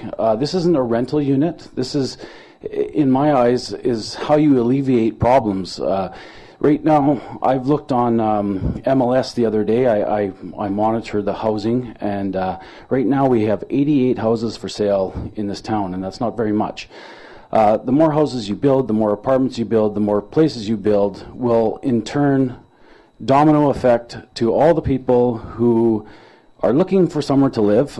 Maybe now that guy that some would consider a slumlord maybe not be able to charge as much for that place because all of a sudden someone has a new house to live in, or a new apartment, or a new condo, or a new something to live in, which is going to take the pressure off of everything else. I'm in 100% full support of this project. I've looked at it from many perspectives, views. If you're up on 4th West, 4th East, you could probably put your thumb in the air and cover it. You wouldn't see it. Harborside Apartments, that building, if you look at the way it was designed, the balconies are facing the two opposite directions of this building, which would now that's where their view is anyways, so their view is not looking that direction towards that building. And even if we built a shorter building there, they could still build a building tall enough that would cover any view anyways, even with the existing bylaws. Chances brought up the point that it's going to maybe constrict their parking. They had the option to buy that parking lot and chose not to. So as a business, they chose not to buy that piece of property. So that means that's their problem. If someone is now willing to buy that property off the city and produce tax revenue instead of using it for free, then that's what we want. From a tax generation revenue that we're going to collect from a building rather than an empty lot with alders on it is huge. We sit here and complain about how we don't have enough money for community enhancement grants. Well, here we go. Let's build a building and we get money. Unfortunately, the townhouses that are on the waterfront, in some people's eyes, they feel that they may lose some privacy. I feel that those buildings are already in a fairly public space. If I wanted to stare down at their balconies, I could go stand at the mall parking lot. So that's really all I have to say on that. I'm fully in support of this because I really do think that all these projects will relieve the pressure. If some councillors choose not to believe that, that's their right too. Okay, Councillor Moreau, Renhowa, then Councillor Kinney. Thank you, Mr. Chair. I want to echo a couple of the points that Councillor Niche made, and by the same time also address a couple of concerns from Councillor Thorkelson and Councillor Cunningham. The first thing I want to say, just the same way that Councillor Niche has brought it up, is it's a basic law of economics that when there is high demand and low supply, your prices will go up. Whereas by the opposite side of that token, if you are able to increase supply to meet demand, your prices will come down. So the term that we've been using for a while is the cascade effect. If someone's able to downsize their home and move into one of these condos, that home then goes on the open market, right? And if we're able to increase the amount of supply and the amount of diversity in our housing market, prices are going to be reflective of that. The second point I want to make, the proposal we have in front of us is very obviously not an affordable housing project. I mean, its nature, it's a waterfront condo development. But any good housing policy is not project-driven. We can't institute housing policies based on individual developments. We need to sit down and talk about the housing policies that we've got recommended to us already by Urban Systems. We've had that report on our desk to consider. It's time for us to move forward with those suite of policy options. We need to have a housing policy that's evidence-based and is based on best practices used in other jurisdictions. We cannot base our policy on projects. The other point I'd like to make, I've heard a lot of concern tonight about traffic, and I understand that that is a concern. What I've been assured of is traffic will be a major consideration during the development permit phase. It's not a project that's going to be approved if the Ministry of Transportation feels it's going to cause, significant due harm to public safety. Concerns of privacy and noise, I think, are part and parcel of any development. This particular development firm has shown a genuine interest, in my opinion, in trying to, whether it's adapting their setback or including trees in the development. There's been so many opportunities for them to hear from residents, especially at their public information meeting. They're very receptive to those sorts of design mitigations. The other final points I want to make is the spot zoning proposal, I think we all agree, is superior to blanket zoning the downtown. We have to take into account the topography of this particular lot is so unique, where it's below street level, it's sloped down from street level. There's not a lot of lots like that in the city of Prince Rupert, where if you're approving an 11-story building anywhere else in the downtown, you might cause significant issues around viewscapes. In this particular case, the developer has taken into account that topography, so I don't believe that this sets a precedent for any other future development where they might want to get these types of variances. Again, Councillor Niche said it. It supports our assessment growth plan. A new condo development inherently pays more taxes, pays less taxes than. No, sorry. A new condo development would pay more taxes than an empty lot covered in alder trees. And again, this proposal is consistent with our infill development strategy. We know that we're on an island. There's a limited land base. We need to build up. We need to densify the downtown. That's well documented in our official community plan. I think this project satisfies so many of those different criteria, and for all those reasons, I'm speaking in favor of that development. Thank you. Councillor Renhala. Thank you, Mr. Mayor. We heard the concern about affordable housing, noise, and traffic. So noise, they are already looking at traffic. Our staff will look into that. Affordable housing, since we start here, we are working with higher levels of government, and our mayor each meeting keep on updating. So we are working with that, and we are all concerned about that. But on the other hand, we have to look into other residents who want to sell their house and want to move to condos. So if we don't have any availability here, they will move somewhere else. So other issue we have is tax. We just struggling at $50,000, and we don't have extra money for our organizations. So this new project will bring us more tax value. So I'm in favor of this motion. Only thing I can ask to the developers, if this project go through, if they will hire our local workers as much as they can do. Thank you. Councillor Kinney. Thank you, Mr. Mayor. As Mrs. Pide said, they're building this so that seniors could afford to go into it. They don't want to stay in their homes or can't stay in their homes. And I think this is great. And God knows we need another medical clinic, especially one that has dental and doctors' offices in it too. I think it's a great thing, and they're keeping in consistency with regards to the way the city is, because they're building similar to Wayne Place, what the Heritage House is, and they're just going to make it more beautiful down there at that end of town. I think it's a great idea. Any further discussion? Okay, I'll call question. All those in favor? Any opposed? I am opposed. Motion's carried. Okay, moving on to another report from City Planner regarding the proposed zoning amendment bylaw number 3378, 2015, at the property located at 1500 Ottawa Avenue from Public Facilities Zone P1 to Multiple Family Residential Zone RM3, Canada School. Thank you, Mr. Mayor.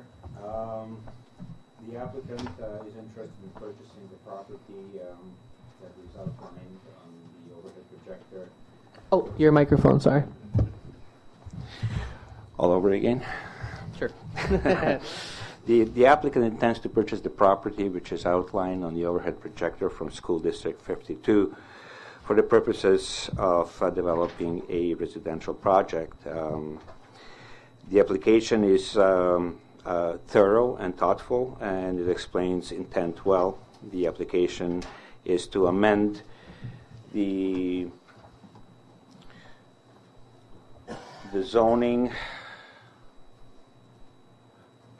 which is currently institutional, as I'm pointing with the cursor, to R3 multifamily residential. The proposed bylaw received first reading on the July 20th regular council meeting. This is the attachment to the bylaw itself, and it's included in attachment 1. At the time of first reading, the council asked for 3 conditions. One was public information meeting, external referral, and internal referral. The intent of the above noted conditions were to evaluate the community opinions and to and technical aspects of the project. Public information meeting was held on September 7th. Applicants' records of the meeting are included in attachment 2, and below are responses to questions raised by staff. There were 7 questions. The first one is relating to Ottawa Avenue, which is undeveloped existing road right-of-way owned by the city. During the conversation at the public information meeting, that was referred to as a buffer. I reminded the developer that this is a public right-of-way and asked him if he was going to purchase that to make it in a buffer. The applicant responded that this already exists as de facto buffer between the Crestview neighborhood and the former Canada School, and that hopefully city will consider that request from the community. The second question is relating to the playground. That conversation took some time. During that conversation, there were references to a location that is right here, a property that's owned by the city, and some references by developer that they will be investing in a playground. The response from the developers that they were prepared to invest up to $50,000 to develop a playground in that location there. Both of those items are at the council consideration and do not necessarily have to be included in your decisions with respect to providing the second reading. Question number 3 was relating to the access. There was some misunderstanding early on in the application stage if this was going to be a fee simple or if this is going to be a strata subdivision. The difference is that in a strata subdivision, the roadways are private. As it turns out, this was going to be a strata subdivision, and while the traffic information, traffic impact study, which I'll refer to it later, has passed the test of Ministry of Highways, the negotiation continues between the engineering department and the developer to come up with a satisfactory boat circulation within the area that's to be developed and access to the street. We have decided to move that aspect of the proposal to either the strata subdivision or development permit area, so it does not have to affect your decisions with respect to your decisions with respect to zoning. The question number 4 was relating to mixed residential use. In other words, if developers prepare to, rather than all developing as RM3, which generally would be 3-story walk-ups or 3-story apartments, to something that would include a mixture of single-family, townhouses, row houses, and the apartments. The developer is interested in RM3, and in his words will consider something like that after the rezoning for the higher density has been approved. Question number 5 and 6 are similar. Question number 5 and 6 are similar. Question number 5 relates to wildlife. During the public information meeting, there were conversations about wolves, sightings, wolves pathways and such. I've asked the developer to contact Ministry of Environment to determine if wildlife issues require sensitivity study, and the developer declined. With respect to fisheries values, there is a creek actually down here. You can just see a little bit of it. There is a culvert that crosses the Prince Rupert Boulevard here. This actually initiates behind the BC Hydro property as wetlands.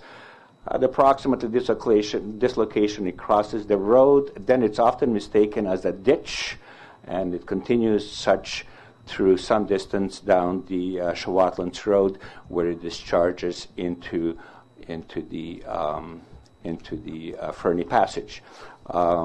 In some In some projects and developments in the past, those were identified as having some fisheries issues, and therefore I asked the developer to contact the Department of Fisheries and Oceans to ascertain if further studies are required. The developer declined, and since we do not have the environmental sensitivity development permit area guidelines, staff at least cannot comment and cannot demand that the work to be done.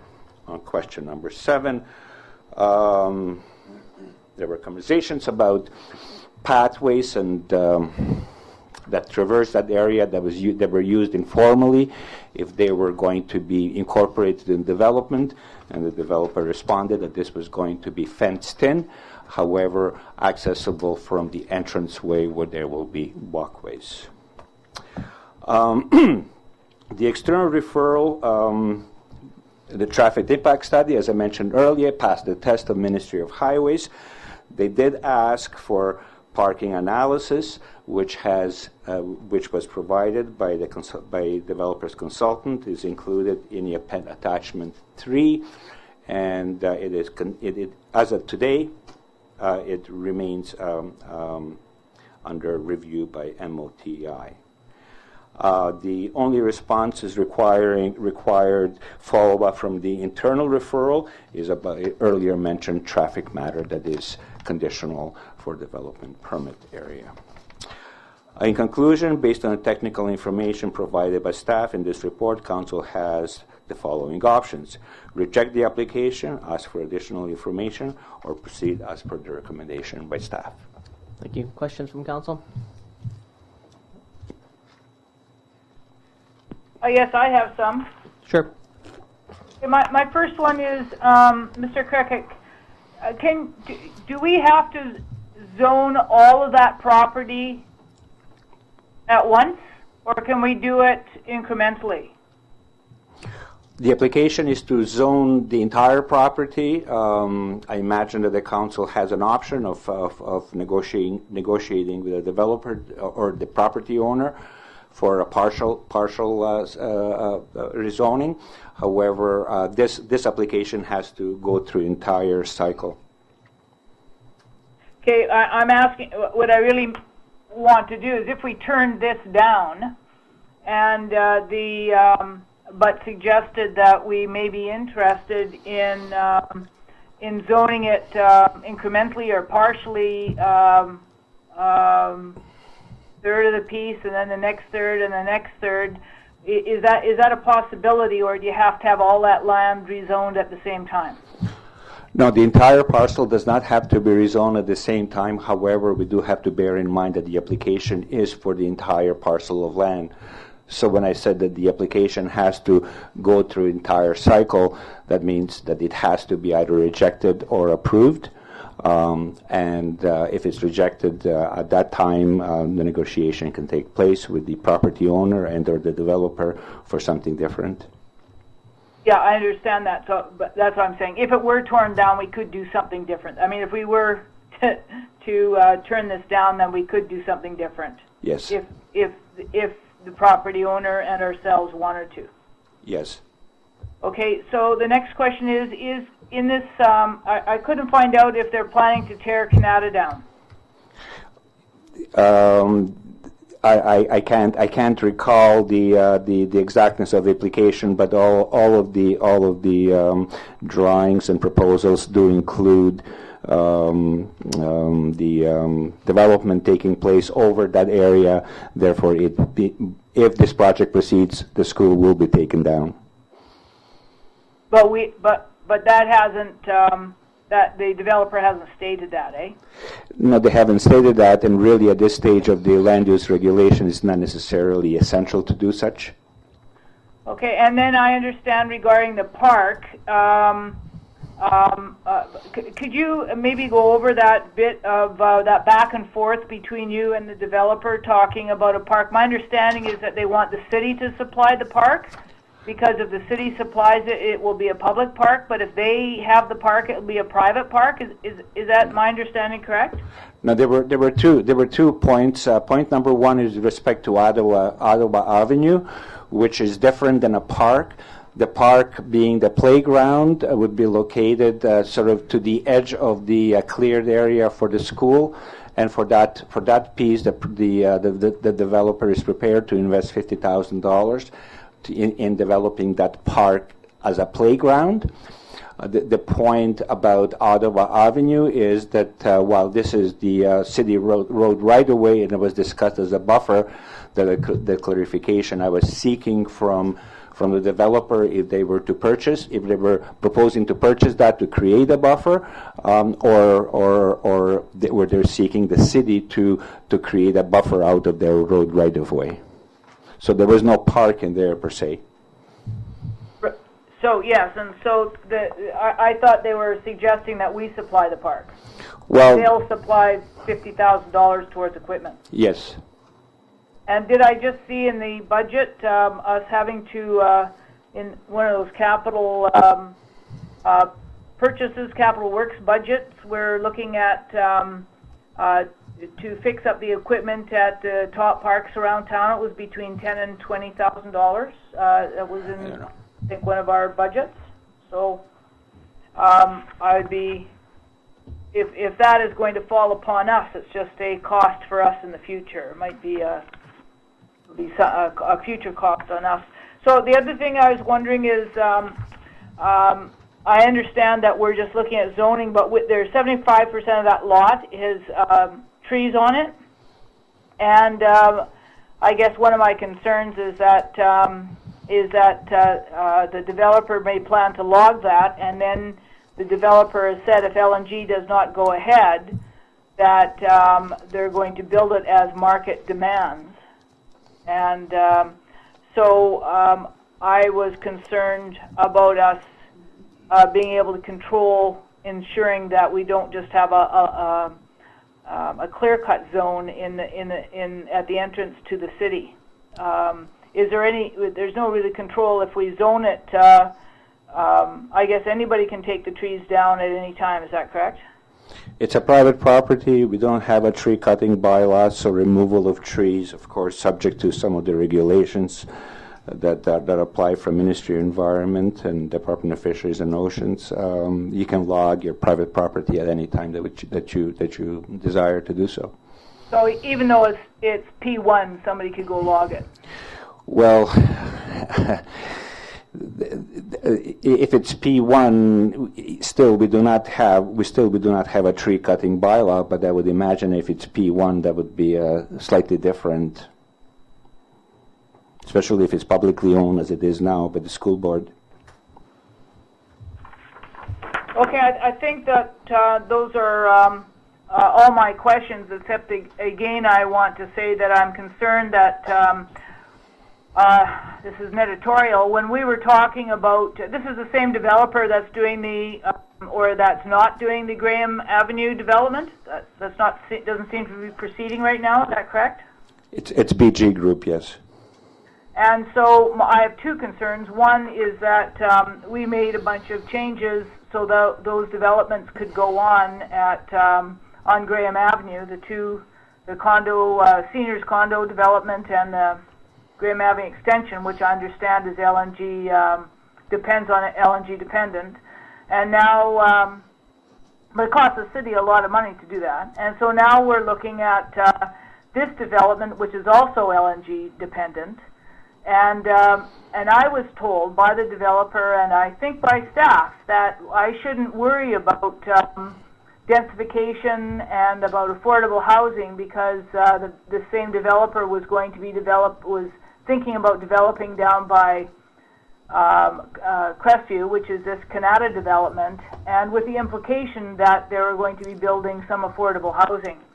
And I am very concerned again that this is another site where there's no affordable housing, and I beg to disagree with the two other councillors who must have been reading a number of housing studies that show something very different to the housing studies that I have been reading, which say that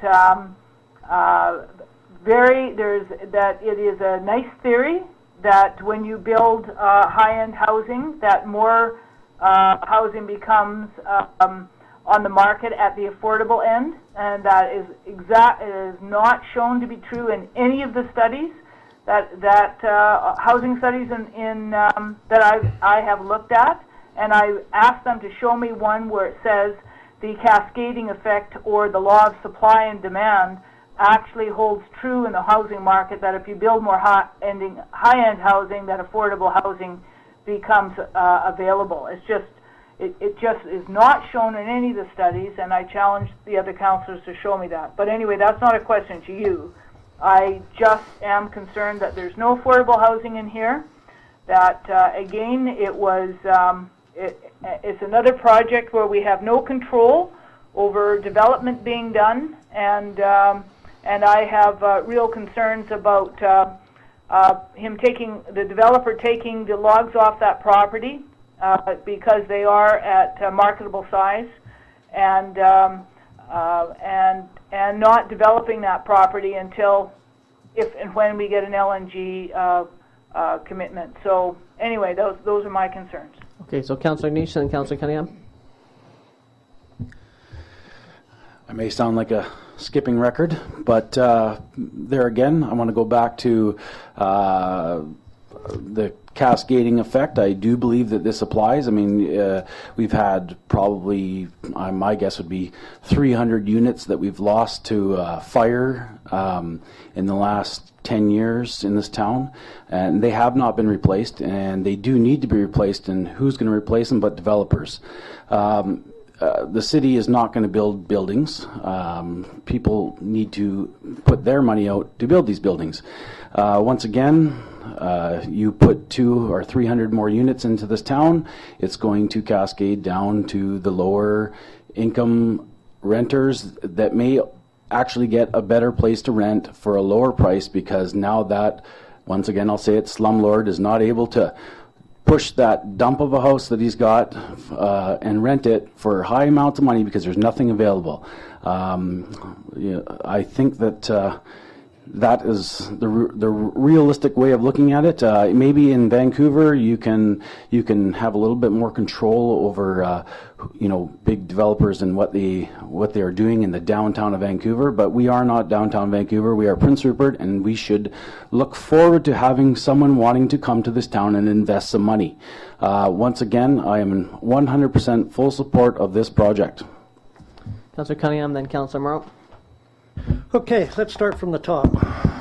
I find it a little difficult that this developer comes into town, doesn't want to talk to MOU, or declines to talk to MOU and DFO, and also they take city property and say it's going to be a buffer. If they're really concerned about a buffer, they can buy that city property from us. The park, no other town that I know of would say, here, take some city property and put a park on it. We're happy. No, if you want a park, I suggest those developers buy that property and put the park on. That can be their legacy for the community. You know, I see what they did down on Park. They went in there, clear-cut that. It's sitting there. They could have left the trees there, and we'd still have a nice-looking piece of property there until they decided to develop it. They only want to develop when the demand's there. This was one of the things that was said down on Graham Avenue also. And so far I haven't even seen one shovelful of dirt turned over there yet. So I don't know if these are developers or speculators. What I would suggest, and again, let's go back to this cascading effect. Cascading effect only works in a market that is not speculative like Prince Rupert. Right now, if you look on MLS, and I've been looking at it too, in the last little while there's only been one house under 100,000 and one or two houses between 100,000 and 200,000, and all the rest are up above that. That does not create a market for people with lower incomes to get into housing. But at the end of all this, I don't want to reject the application, and I don't want to propose it go forward. I want more information. So my motion on this would be to table this till we can sit down with the developer and get more information on this, because we need more information on it. Okay, so a motion's been put forward.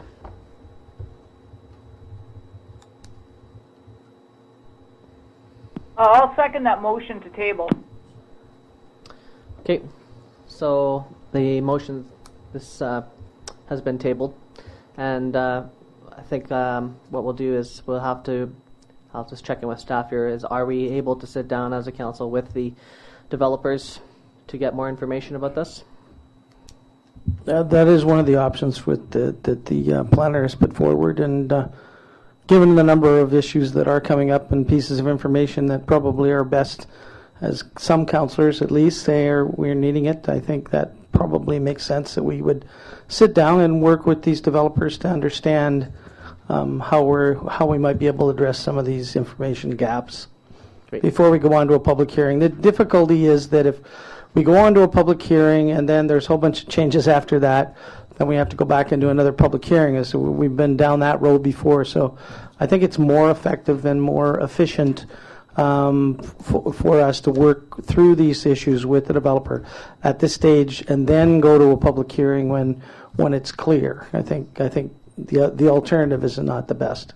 Great. Could we table this to have this discussion before the 18th of December? Is that possible? We can schedule that. I'd like to put a date on the table. So. Okay. Yeah.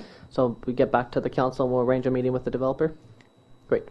Okay. So as the discussion on this topic, we'll continue discussing this at the next council meeting.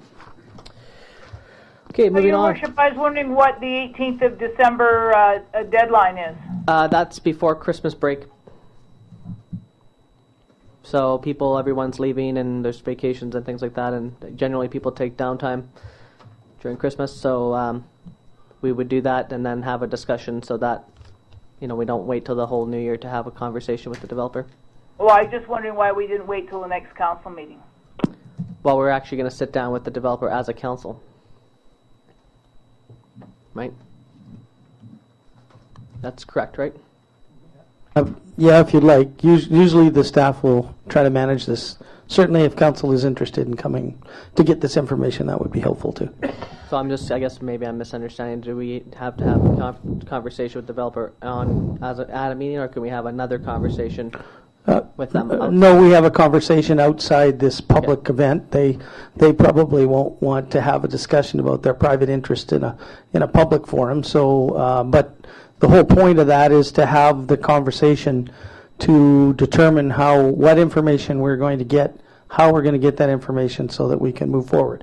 The difficulty is that if and some of these issues that haven't been addressed yet come up at the public hearing and council is interested in having that information, we'll have to have another public hearing after that. As you can remember, we went through that process before. So I think it's more effective for us to be clear.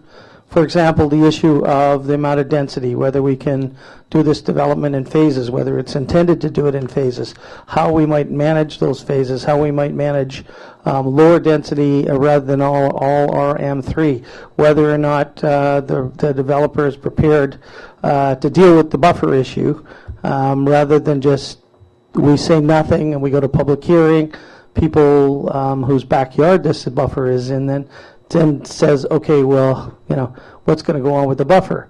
So we need to get, I think, some clarity on these issues before we're actually proceeding to public hearing, which is sort of where we're at precisely at this time. Okay, so I was just curious to see whether we can schedule our own private meeting with council. That's correct. So let's do that before the 18th if possible. If not, then we'll figure it out another time, and then we can bring this forward again after that discussion. Okay, moving on. 9C, report from the Director of Operations. Thank you very much, Mr. Craig. Regarding the road closure and removal of highway dedication bylaw number 3380-2015, a portion of the Prince Rupert Boulevard, Albert Avenue, and parking lot. Thank you, Your Worship and members of Council. The recommendation is that Council give first, second, and third readings to the closure and removal of highway dedication bylaw number 3380-2015. This road closure is located on Prince Rupert Boulevard and Albert Avenue and denoted on the attached drawings in your package. Macro Properties made a request to purchase the 3 properties which are unused dedicated road allowances. These properties are located adjacent to lands owned by the proponent called Digby Towers and Sherbrooke Gardens. The reason for the purchase is to allow Macro Properties, the developer, to develop their site and fulfill their parking requirements. There is no cost associated with the recommendation, and the city would receive revenue from the sale. The department has received 2 comments regarding the proposed bylaw. One is regarding the existing pedestrian pathway. This will remain intact and untouched. The other is regarding the removal of trees that are sold on, or that are on the portion of road right-of-way that will be sold. It is our understanding that the trees on this property will be removed in order to accommodate their parking requirements and parking stalls. The recommendation is that Council give first, second, and third readings to the road closure and removal of highway dedication bylaw number 3380-2015. Thank you. Okay, so Councillor Kinney moves that Council give first, second, third reading to the road closure, removal, and highway dedication bylaw number 3380-2015. Second by Councillor Moreau. Any further discussion? One quick question, that walkway is actually on Alberta Avenue there, is that, it's at that end of it, or is that what you're talking about? Where it comes down onto Sherbrooke there? Yes, that is correct. Yeah, any further comments, discussion? Okay, all those in favor? Any opposed? Motion's carried. Okay, next we have our correspondence for action, a presentation by Unifor. Yeah. I'm just going to recuse myself from this just based on perceived conflict. Sure. Okay, Councillor Morrow is removing himself. And Councillor Sarkos and I already, I think, made the direction. I'm going to recuse myself, Your Worship, and I think I'm going to sign off. There's appears. Well, maybe you phone me. I'd like to hear the Housing Committee report, so maybe you could phone me after it's over then. Yeah, we can do that. Okay, thanks. I'm signing off. Okay. Welcome. I'm getting to that age where I'm catching up to the rest of you, and I Hello? need my lookers on. Pardon me? Oh, you got to turn that off? Hi. What? Yeah, I'm on. Okay, they're going to turn you off, Joy.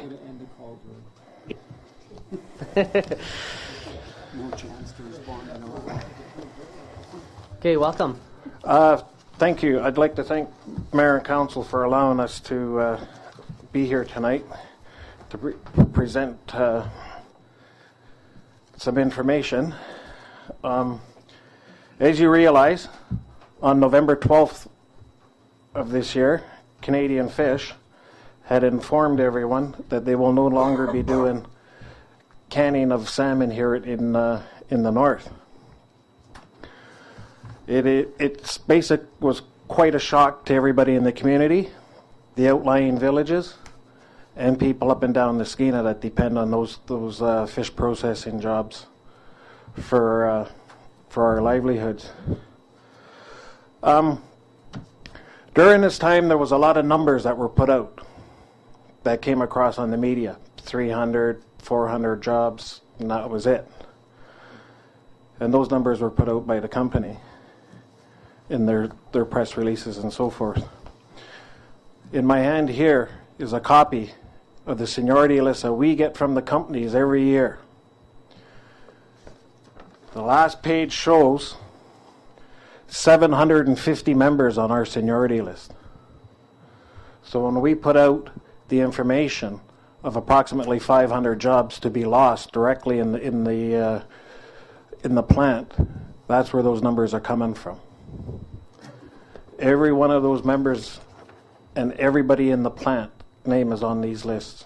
I would have put it up on a PowerPoint, but for confidentiality reasons, I didn't want to start blacking out names and everything. Now, a lot of those jobs that are in that plant are jobs that keep this community going. They are jobs that employ the highest percentage of single-parent moms in the North Coast from all of the villages. When we start dealing with something like this, the numbers that are thrown out don't really reflect the hardship, the worry, and the concern of the people that are being put in the position of losing their livelihoods. Many of the my members behind me are here because they're concerned, and they want us to come here to ask you to support us in our position. I want to show you a couple of numbers here. Make sure this is the one. Okay, so what we're facing here now in the north, okay, if you look on this side here, you see that this one here is our global markets where fish from British Columbia is shipped. 56% of the fish goes to the United States. 7% is going to China. With the company, and I'll get more into this marketing and so forth, but what we are looking at with the company's proposal in eliminating canning and going into a different area of marketing is the fish that will be leaving the north. That number there going to China will drastically increase as fish is shipped out of this community raw. We'll go down here a little bit. Now you look at the wholesale values of all of the fish here caught, okay? $142 million in finfish. $148 million in groundfish. 320 in shellfish. So the fishing industry in British Columbia represents about $800 million in wholesale value. $400 million of that comes from the north. And, you know, sometimes people don't understand when you start throwing numbers around like that. Okay? A dear old friend who had a very deep love of the community and of the fishing industry, the late Odd Eidsvik, used to do a yearly report on monies that came in to the Prince Rupert area. If you notice, it stops after 1996, and that's because that was a year that Allied Pacific Processors was formed. And Audio was told us that he needed at least 3 of the companies that were doing that kind of work in order for him to get a proper balance and numbers. And when that happened, he couldn't get those numbers, and that's why he stopped there. But you look at here, amounts of monies paid to the fishermen in the last year of the report. $260 million paid to the fishermen. Wages to fish plant employees, $26 million. Now, if you look all the way down here, you'll see it's always a constant on the wages paid to the shore workers. So it balances out. You know, you've had a few years, and that's cyclical. That's the nature of that's how Mother Nature works. You don't always get the same amount of fish coming back. So it's basically about a $27 million average over those years. Now, that's money that keeps this community going. That's what's paying to keep the businesses going in this community. With the processing leaving this community, and we've seen what has happened in the past. You look at, we've had all of these canneries in the past. I grew up there. I've got 36 years in the fishing industry. Conrad, who's sitting beside me, sorry I should have introduced him, this is Conrad Lewis. He's from on the General Executive Board for us. All the canneries on the Skeena. Cassiar was a cannery, canned fish. J.S. McMillan, canned fish. Co-op, canned fish. Nelson Brothers in Port Edward, canned fish. But what happened is they were slowly amassed into one super plant, which is the plant that we have down there at the Cow Bay now. It was the largest salmon cannery in the world. And that was designed when BC Packers bought out companies, and then Canadian Fish and Allied Pacific and everything. So they merged into that one super plant. But now what we see going on here is, with the loss of that canning and the potential loss of those jobs, which we're predicting to be 500 at the very minimum, but a lot more, when you consider those are the direct job loss. I think it would probably go as high as 6 personally. But the other ancillary jobs that are lost from the suppliers. You know, the ones that supply the grease, the machine shops to do our shafts, the Acklands, Northern Industrial that supply materials, the businesses in the community. You know, I always said that there was, on average, about 5 jobs generated for every job that there was in the fishing industry. So if you were to look at that, that could result in a further loss of 2,500 jobs here in this community. Now, we've been hearing all here tonight about the problems that this city has. This is not going to contribute to making sure that we have a sustainable community. You know, as I say, I've been there 36 years, and I've seen the changes.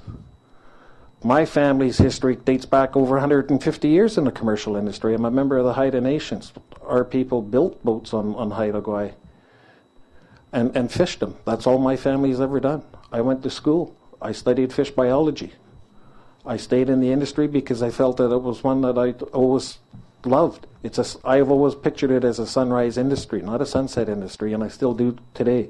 And so does our members. We have not given up on the resource or our industry, which is why we're here tonight.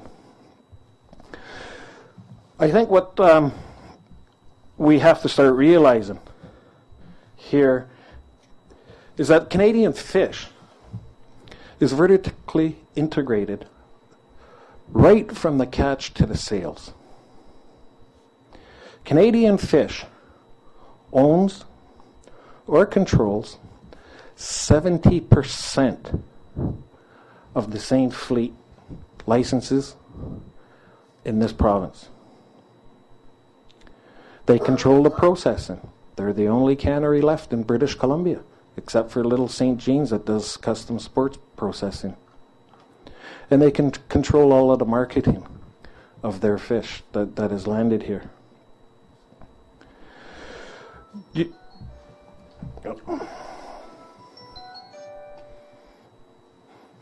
Sorry. And when you look at that, it's quite alarming. It's very alarming. I'll explain to you a little bit about the history when I come down to that on that section of the report. But here, let's take a look at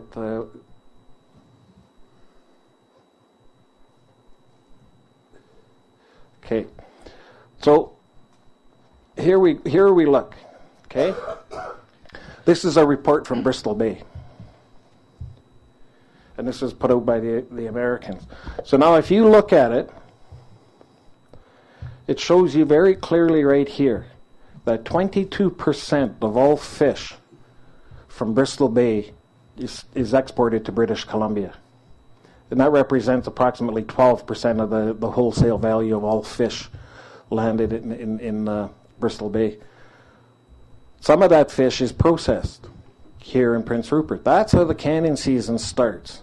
When they start bringing down that Bristol Bay fish, because it's usually the first runs where the salmon come, because they start from the north and work their way down, instead of herring going south to north. That is fish that is surplus up there that they send down here to run in the skinless, boneless canning operations. So that fish is what gets things going. And some years we haven't. That's just the nature of it. Right? We can't control what runs in Bristol Bay. But that fish comes here for processing. We fillet it, we can it, and it's sold. There's not a problem getting rid of the fish. As we go down, you can see here, Canada is the largest direct export market for U.S. sockeye. As a final destination, Canada is likely the third biggest export market for okay, sorry. I'm trying to read it from there and I don't have my far-looking glasses on. It's tough getting old. So Canada accounts for 22% of all Alaska sockeye and 12% of the wholesale value. So the Canadian Fishing Company, Canfisco, owns two subsidiaries that Canadian markets with Bristol Bay Sockeye, AGS, Alaska General Foods, and Leader Creek Fisheries. However, given the size of the Canadian market, other large processors and distributors sell into this market as well. Canned salmon and fresh frozen sockeye are both popular in Canada. So as I reiterate, Canada actually has to import fish to fulfill the markets. And that's pretty incredible when you figure the amount of fish that we have here. If you were to go to a store now, try and find a can of Canadian caught fish in any of the supermarkets, you won't. If you look at the top, it'll say product of Alaska because they're bringing in that fish to fulfill the Canadian markets. So now with this monopoly that Canadian Fish has, they're changing their marketing from a canned product, which leads to the increased canning of fish in Alaska. No fish coming down to Canada for us to process when they have surplus because there's no longer a canning facility that the companies don't want to run. And they say they're going to go to a fresh frozen market. And, you know, when the announcement came out, Joy and the president of our union met with the companies and talked about trying to do things. Because that fish right now is either leaving here in a dressed fashion to go down Vancouver and be processed down there, and the pinks are being semi-dressed is what they call them and shipped to China for processing over there. And we offered to do this work, the filleting, portioning, the cryovacuum, etc. The ground fish. And CFC said no. We're going to ship that fish south, and we're going to ship the pinks to China. And I want everybody in this room to understand one thing. This has got nothing to do with wages. It's got absolutely nothing to do with wages. Absolutely nothing. Because in the letter that's sent out by Canadian Fish to every one of our members, right here, it does not mention anything of that. It's a business decision to shut down the cannery so that they can export fish with the least amount of processing being done here in Prince Rupert so that they can increase the profits. Now, I've always believed that there's a social license for companies operating in Canada, and that the Canadians benefit from the resources by increased processing and keeping jobs in areas where fish has been landed. It's been that way since, as I said, 36 years that I've been in the plants. And I'm just still a kid. Many of them have 40, 48 years that they've committed to this community to build up that fishing industry and fight for it. And now what we're seeing as taxpayers paying for the monitoring and the protection of those salmon stocks is no benefit. There is no benefit coming to this community, the outlying communities, and the people that depend on those jobs for their livelihoods. Many of our members are homeowners, including myself in this town. I don't plan on leaving, which is why I'm here on behalf of our membership and speaking tonight to ask you to stand with us. Let's take a look very quickly on what's being proposed here. Area 6 seine fishery produces between 6 and 7 million pinks that are harvested in that area and brought here to Rupert. A lot of that pink was canned. The pink salmon has always been the backbone of the canning industry. That represents about 13 to 21 million pounds of fish. Pinks that the company says they want to semi-dress and ship to China for further processing.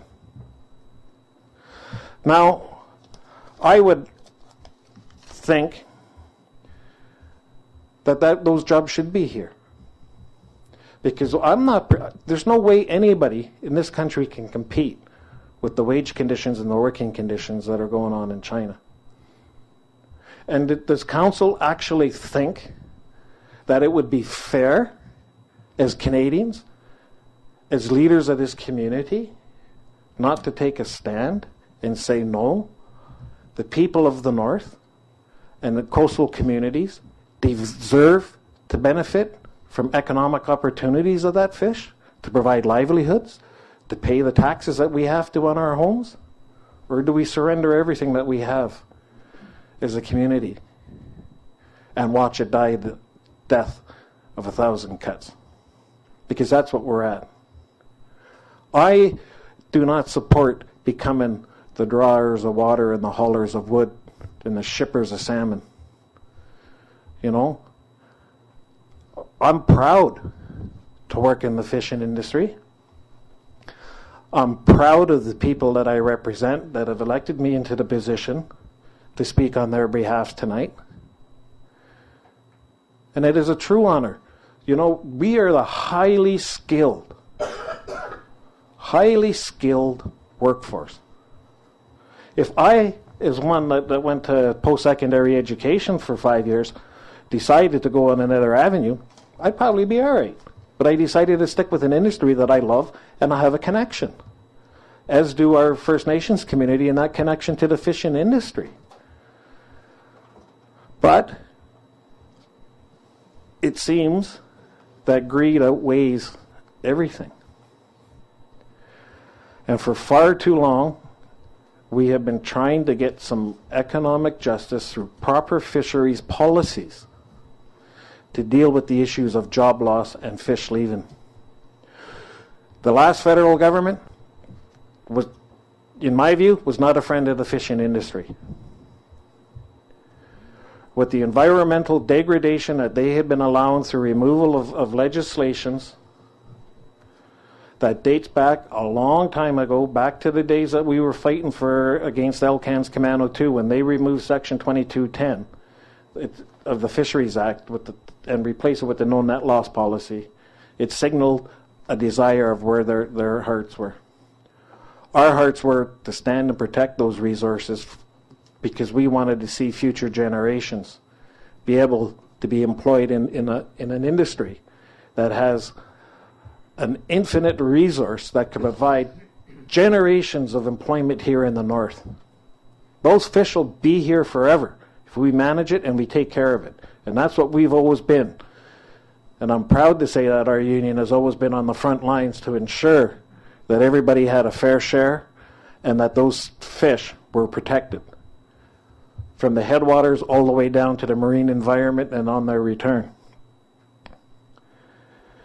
The three things that we're bringing to council to ask that they support us on tonight is the issue of adjacency. I think you all got a piece of the paper there. That fish harvested in the North should benefit the people in the North and not be shipped out. We're asking City Council to support us and get in the policies of fleet separation and the owner-operator provisions, which means you don't license a boat, you license a fisherman, and if the fisherman's on the boat, then they can fish. Quotas, that's how it works. I represent the union on the National Seafood Sector Council, which is a council of people in the fishing industry, both management and union, all across Canada, from Lake Winnipeg to BC, Great Lakes, and all the entire Atlantic coast. And all of those on the Atlantic coast have explained to me, time in and time out, the importance to those small coastal communities that depend on the fisheries resource, how important adjacency is, how important it is that the stocks cannot be privately owned by companies, and that the boats are not owned by the companies, because that just controls the resource. And that's what's managed to save them back there on many of those communities. I know the question will probably come up tonight. I'll beat you to it. Well, why don't you guys just buy the plant from the company? You can have all the plants you want. But when Canadian Fish controls 70% of the licenses and the quotas and everything else in this province, all you'll have is a nice shiny plant, because you're not going to get the resource in there. Right? I mean, God, if it was that easy, it would be great. Maybe there would be I wouldn't be so worked up tonight. And those policies that are in place in Atlantic Canada have kept those harvesting rights in the hands of those who fish them. No more of these armchair fishermen sitting back making millions of dollars because they own quota on the black cod, on the herring, on halibut. My friend goes out halibut fishing. He paid $8 a pound for his quota. He made $2 a pound to fish. While somebody that doesn't even have a connection to the industry was reaping the benefits. I think, and I hope, that Council will support the position that we've sent in our package and support us on these issues. We have a Minister of Fisheries that is sympathetic, and he made his I think it was his deputy minister speaking in Halifax a couple of weeks back, made it very clear that coastal communities should benefit from the fish caught in those areas. Adjacency is a very important issue. Training, I know, boy, it didn't take long for the word to get out, and all of a sudden there was these conference calls and everything about training and all of these task groups, and I think that's good, that they're talking about task groups. But what's happening? What's happening? Canadian Fish has an obligation, in my mind, to help pay for some of those training costs, for displacing workers in the fishing industry, for those that may end up losing their jobs, which is a lot. A multinational corporation as big as Canadian Fish should not be able to download all of the problems and the social issues that are being created by their decisions onto the backs of the province and the taxpayers. That's no different than the EI system under Harper and how difficult he made it for working people to qualify for EI. They ended up on welfare. Well, they kept all the monies to so-called balanced budgets, while we as taxpayers have to pay for the social assistance programs. There's going to be some training needed, and it's going to be quite a bit of training. But I know that there's still a future for the fishing industry in this town. It's the backbone. That's what Prince Rupert was basically built on. When they discovered gold here in the north, it wasn't a gold coin. It was that silver stuff that swam up the river every year. That was the gold rush that built this area. All of the canneries up and down the coast. It was that. And that's what communities were based on. That's what the tax bases have been based on. And as I say, I can go back to Audie's. And this is 20 years ago. You know, I'm sure glad that Mr. Eidsvik did this. And last time I seen him before he passed, we had a little chat about the fishing industry, and he always said, if it wasn't for you guys in the fishing industry, there'd be nothing. And I'm glad that you guys are still there fighting and standing up. He was a great man for doing all of this stuff. And as I say, his numbers don't lie. He got all those numbers from the company, and that's 20 years ago. Now we're looking at over $400 million that's going to be shipped out of here in the north. And what, for 150 people to maybe get their jobs? Because I run the, what they call the Iron Butcher. And that fish, it cuts the heads off the fish and the tails and everything. Then it goes through what they call it goes through the coastline, the automatic fish washers that wash it. We've adapted those machines so that all they do is cut the heads off, no fins, no tails, goes through the fish washer, they pull the eggs, because there's big money in the eggs, and then the eggs, or the guts are pulled out. The bloodline is still left. Now, as one that worked on that machine for the last 25 years, I can tell you, when you're leaving the bloodline in the fish, it's because that's the way they wanted it when it's exported to China. It's not because that they're going to process that fish down south. Any fish that is processed down south is completely clean. And for some reason, when it's exported to China after it's frozen, they want that kidney line left in. And it's heart-wrenching, you know. I mean, to see fish that should be benefiting us up here being shipped out does not signal a company that really wants to stay here much longer, because they have the monopoly. They can move that fish. We're just going to be in an unloading station soon, and nothing will be done here. Is that the legacy that we want to leave as people of this community? That's why I'm here, because I'm not willing to give up on an industry or the membership or this community. I want to make sure that we have something for future generations. Because I'm proud. Wherever I go, I'm damn proud to tell people that I work in the fishing industry. I've got no shame of it. I'm feeding the world. That's what we're supposed to be doing. So, anyways, I don't want to go on too long, because I know you've had a long night. I think Conrad might want to say a few words.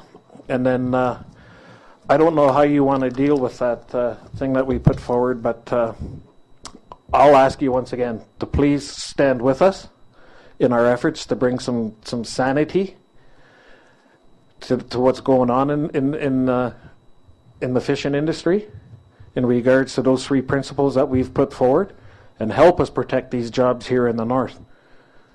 Because where do we go if we don't have it here? You're going to see a big exodus of taxpayers leaving this town, and I sure don't want to see that happening when you're talking about all this development, because there's going to be nobody left here. We've seen the problems when the pulp mill closed, and this is even bigger for the amount of people that are going to be affected on a city level and in the North Coast. Thank you. Is that as far as that comes? It's wrapped. You might want to just move over there, yeah.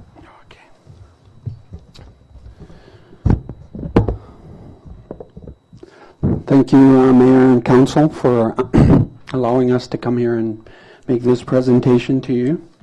Arnie and Joy have been diligently working with others to present you with real numbers. And as you've seen in the PowerPoint presentation, the real numbers demonstrate that our appeal or our will to seek support from Rupertites, for Rupertites, is pretty clear. The Skeena River Run, whatever it may be, is known globally, it's known worldwide. And in our language we call it hone. In English it's salmon, and in particularly sockeye salmon is a prized product globally. And with the numbers that were shown to you, with 7% of our product going to China and 56% going to the USA, and that probably will reverse and go the other way around, if not completely around, and we'll see China taking all our product to process. And there is a real reason why Canadian Fishing Company picked 2015 to make such an announcement. There is a real reason why they chose the date that they chose to make that announcement. And that reason is to present doom and gloom for the canning industry in Canada, globally. But not just Canada, Prince Rupert, because we are the only cannery left. But we're in competition. That cannery is in competition not with any other cannery or company that may exist even in the world. We're competing with Canadian Fish, Alaska. And it's their mandate or their priority to extrapolate the prized sockeye salmon from the Skeena River. And their doom and gloom that they present for Prince Rupert canning does not exist in Alaska. We've had specialty packs for years. We processed 500,000 cases in 1 year. And then there was a slow decline in that from that year on to this very date when they made this announcement. So they're not presenting doom and gloom for their benefit. They're presenting doom and gloom to extrapolate prized resource from this community. And our appeal, part of our appeal, is to demonstrate the numbers that they have fibbed about, lied about. And those numbers clearly show that they are exaggerating the numbers, that they, in fact, picked the crappiest year of all to present their case to hightail it out of here. And the way that we stop it is through the resolution, and our appeal to you is through adjacency, through owner-operators, and the third one was fleet separation. These are real things that have happened to our brothers and sisters in the Atlantic provinces. The very same thing. It's nothing new. And he didn't just come up with it himself. He learned it, and it was stopped through adjacency, fleet separation, and owner-operator. We had those machines. We had specialty packs, and he's doing them now in Alaska. In Alaska. They're going to take our fish.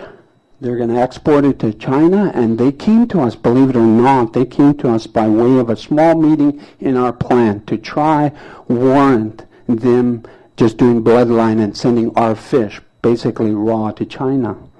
And because I was fairly efficient or fairly knowledgeable with numbers, I probed them big time. We already are getting packaged pink salmon from China that is literally a Pacific caught pink salmon. We are getting that right now. They started this 2 years ago. Yeah, Western Family has started this 3 years ago, and they will start doing it with cans as well, because I asked them straight out 3 times, out of all of this product that's going bloodline, is there a chance of that coming in a canned form? They refused to answer me twice, and finally the third time they finally said, because the numbers weren't jiving to me, that they admitted that yes, there is a good chance that this will come. Some of the product will come as canned. So the doom and gloom that they present is just a farce. And I know with all of you here that we all know and understand it. We can't live in Rupert and not understand that this is just a picture painted by Pattison himself and whoever he has in charge. So there are a number of things that I wanted to say, but the bottom line is our appeal to you to uphold and stand behind a resolution of this sort, and adjacency and fleet separation, owner-operator, is to stand behind fellow Rupertites who have made this community what it is. The fishing industry and the forest industry, we all know this is where this community was derived from, the majority of it, probably 80-90% of it.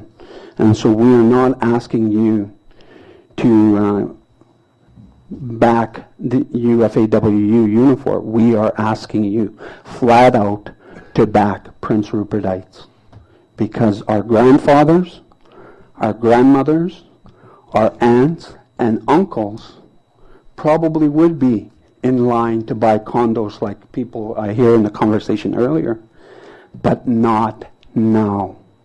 Affordable housing is, I heard, being brought up, and rightfully so. We have 2 industries, major industries, that have been attacked constantly, but we are still here. And that is because our grandfathers, our grandmothers, our aunts, and our uncles bought houses in this community and transferred Port Edward and Prince Rupert from a transient-based community or region into Prince Rupert, a place where we call home, we live, and we buy products from.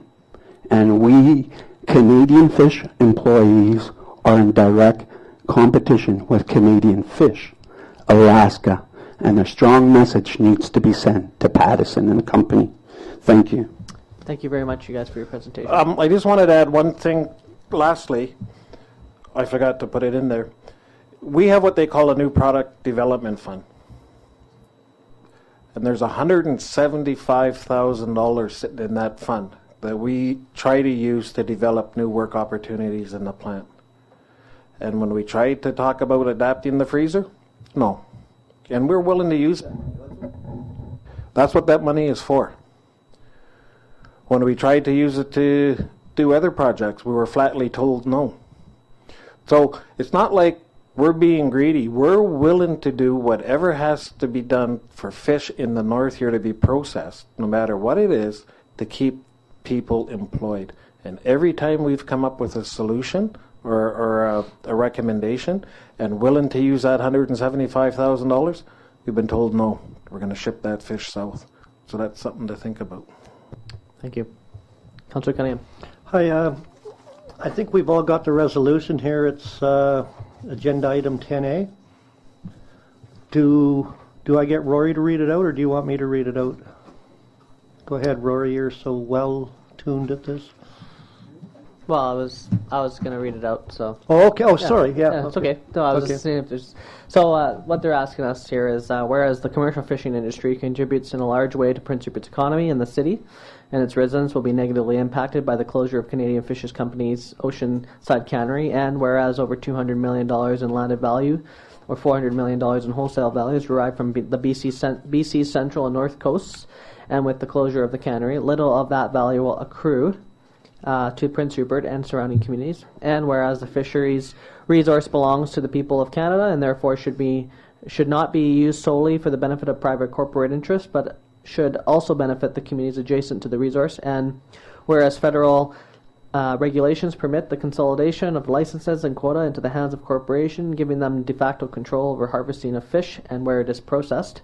Therefore, be it resolved that the Department of Fisheries and Oceans implement the policies of fleet separation and owner-operator, similar to those in Atlantic Canada, which have successfully kept harvesting rights in the hands of those who fish, and be it finally resolved that the principle of adjacency be applied to fish processing in BC to ensure processing jobs are retained in the rural coastal communities adjacent to the fishing resource. So you're moving? Mm-hmm. Okay. Second by Councillor Niche. Any further discussion? Yeah. Thank you, Mr. Mayor. Yeah, I agree. Thanks for your presentation. Yeah, I agree. Fishing is backbone of our community, our small business, and lots of people depend on fishing industry, especially students. They work and make some wages for their tuition. So I 100% agree with this resolution. Thank you. Any further discussion? I got to agree with Councillor Randhawa. I don't think there's a person that you can stop on the street in Prince Rupert whose family, friends, or them have not worked in a cannery, worked on a boat. It was basically one of the main reasons Prince Rupert's here, the port and the canneries up and down the Skeena. It's brought together First Nations and the white people of the North Coast on many occasions in many different situations. This town's fought overfishing in more than one war. And I really think that it's not just the council that has to get behind this, but the residents of Prince Rupert, and so many of them are behind it already on the street and everything. It affects Skeena Taxi. It affects Wade building and renovating houses. It affects everyone. There's so much income derived from this at different levels that is not going to be in this community if this is gone, that it's imperative we do everything we can to help in this cause. And for that, I'm 100% for it. Any further discussion? Okay, I'll call question. All those in favor? Any opposed? Motion's carried. Do you have a final comment? We passed the motion. Is it on? Oh, yeah, I just actually forgot in my talking that I actually was in direct dispute with another industry. And with that dispute, there came out at that particular time an IBM report which clearly showed the monetary value of salmon through the Skeena River, and I think they only did it on the Skeena River too. They didn't do it on the Nass or the Stikine, so that's another document worth pursuing because of the value that we're talking of exporting through our community when it should be processed. I thank you for the council, mayor and council for supporting us on this, and we will definitely keep you in the loop and alongside with us, and as we build a bigger campaign. This campaign isn't just in Rupert, it's growing so fast with people that are so upset for what is happening in the fishing industry. It's all the way to the East Coast, the Great Lakes. People that are fishing in Winnipeg and working in the plants there have contacted me to let us know that they're on side with us, and the people of British Columbia are on, and I'd really like to say thank you, and let's hope that we can keep these jobs here in the north, because I think with this resolution, your support, the regional district support, and a lot of the First Nations that we've been dealing with, will be able to have some economic justice here in the north from the fishing industry. Thank you very much. Great, thank you both very much. Okay, let's get Councillor Murrow back in the room and then Councillor Thorkelson back on the phone. What's up? Yeah, when we dealt with the other application, you actually forgot to call the vote on the tabling motion, so I think you just need to do that. Oh, right. So, oops. Okay. I thought when you second a tabling motion, it didn't. You still have to vote on the motion. It's not debatable, but you still have to vote on it. Okay. Okay.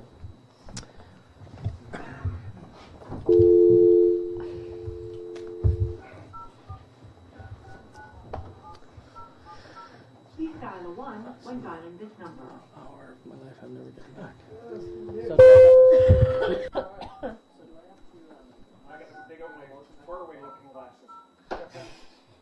Yeah.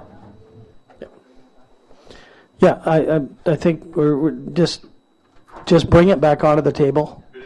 Moved and seconded the tabling motion. We can just do it again, and then you can vote to pass the tabling motion.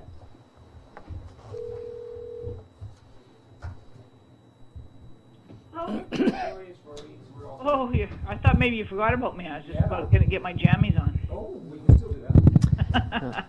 Okay, just before we continue, just a procedural thing we need to, I'm going to bring back the motion on the floor about the tabling of the development on Kanata School. So that was moved by Councillor Cunningham and then seconded by Councillor Thorkelson. However, we need to table. However, we didn't vote on the tabling, so I'd like to call that question at this moment basically on the table. So all those in favor of tabling? Any opposed? Motion's carried. Tabled. Okay. My apologies for that. So moving on to Housing Committee report. So I got a little bit to report on now. So what's happening now is the community or the housing pilot project on community services and affordable housing is now underway again.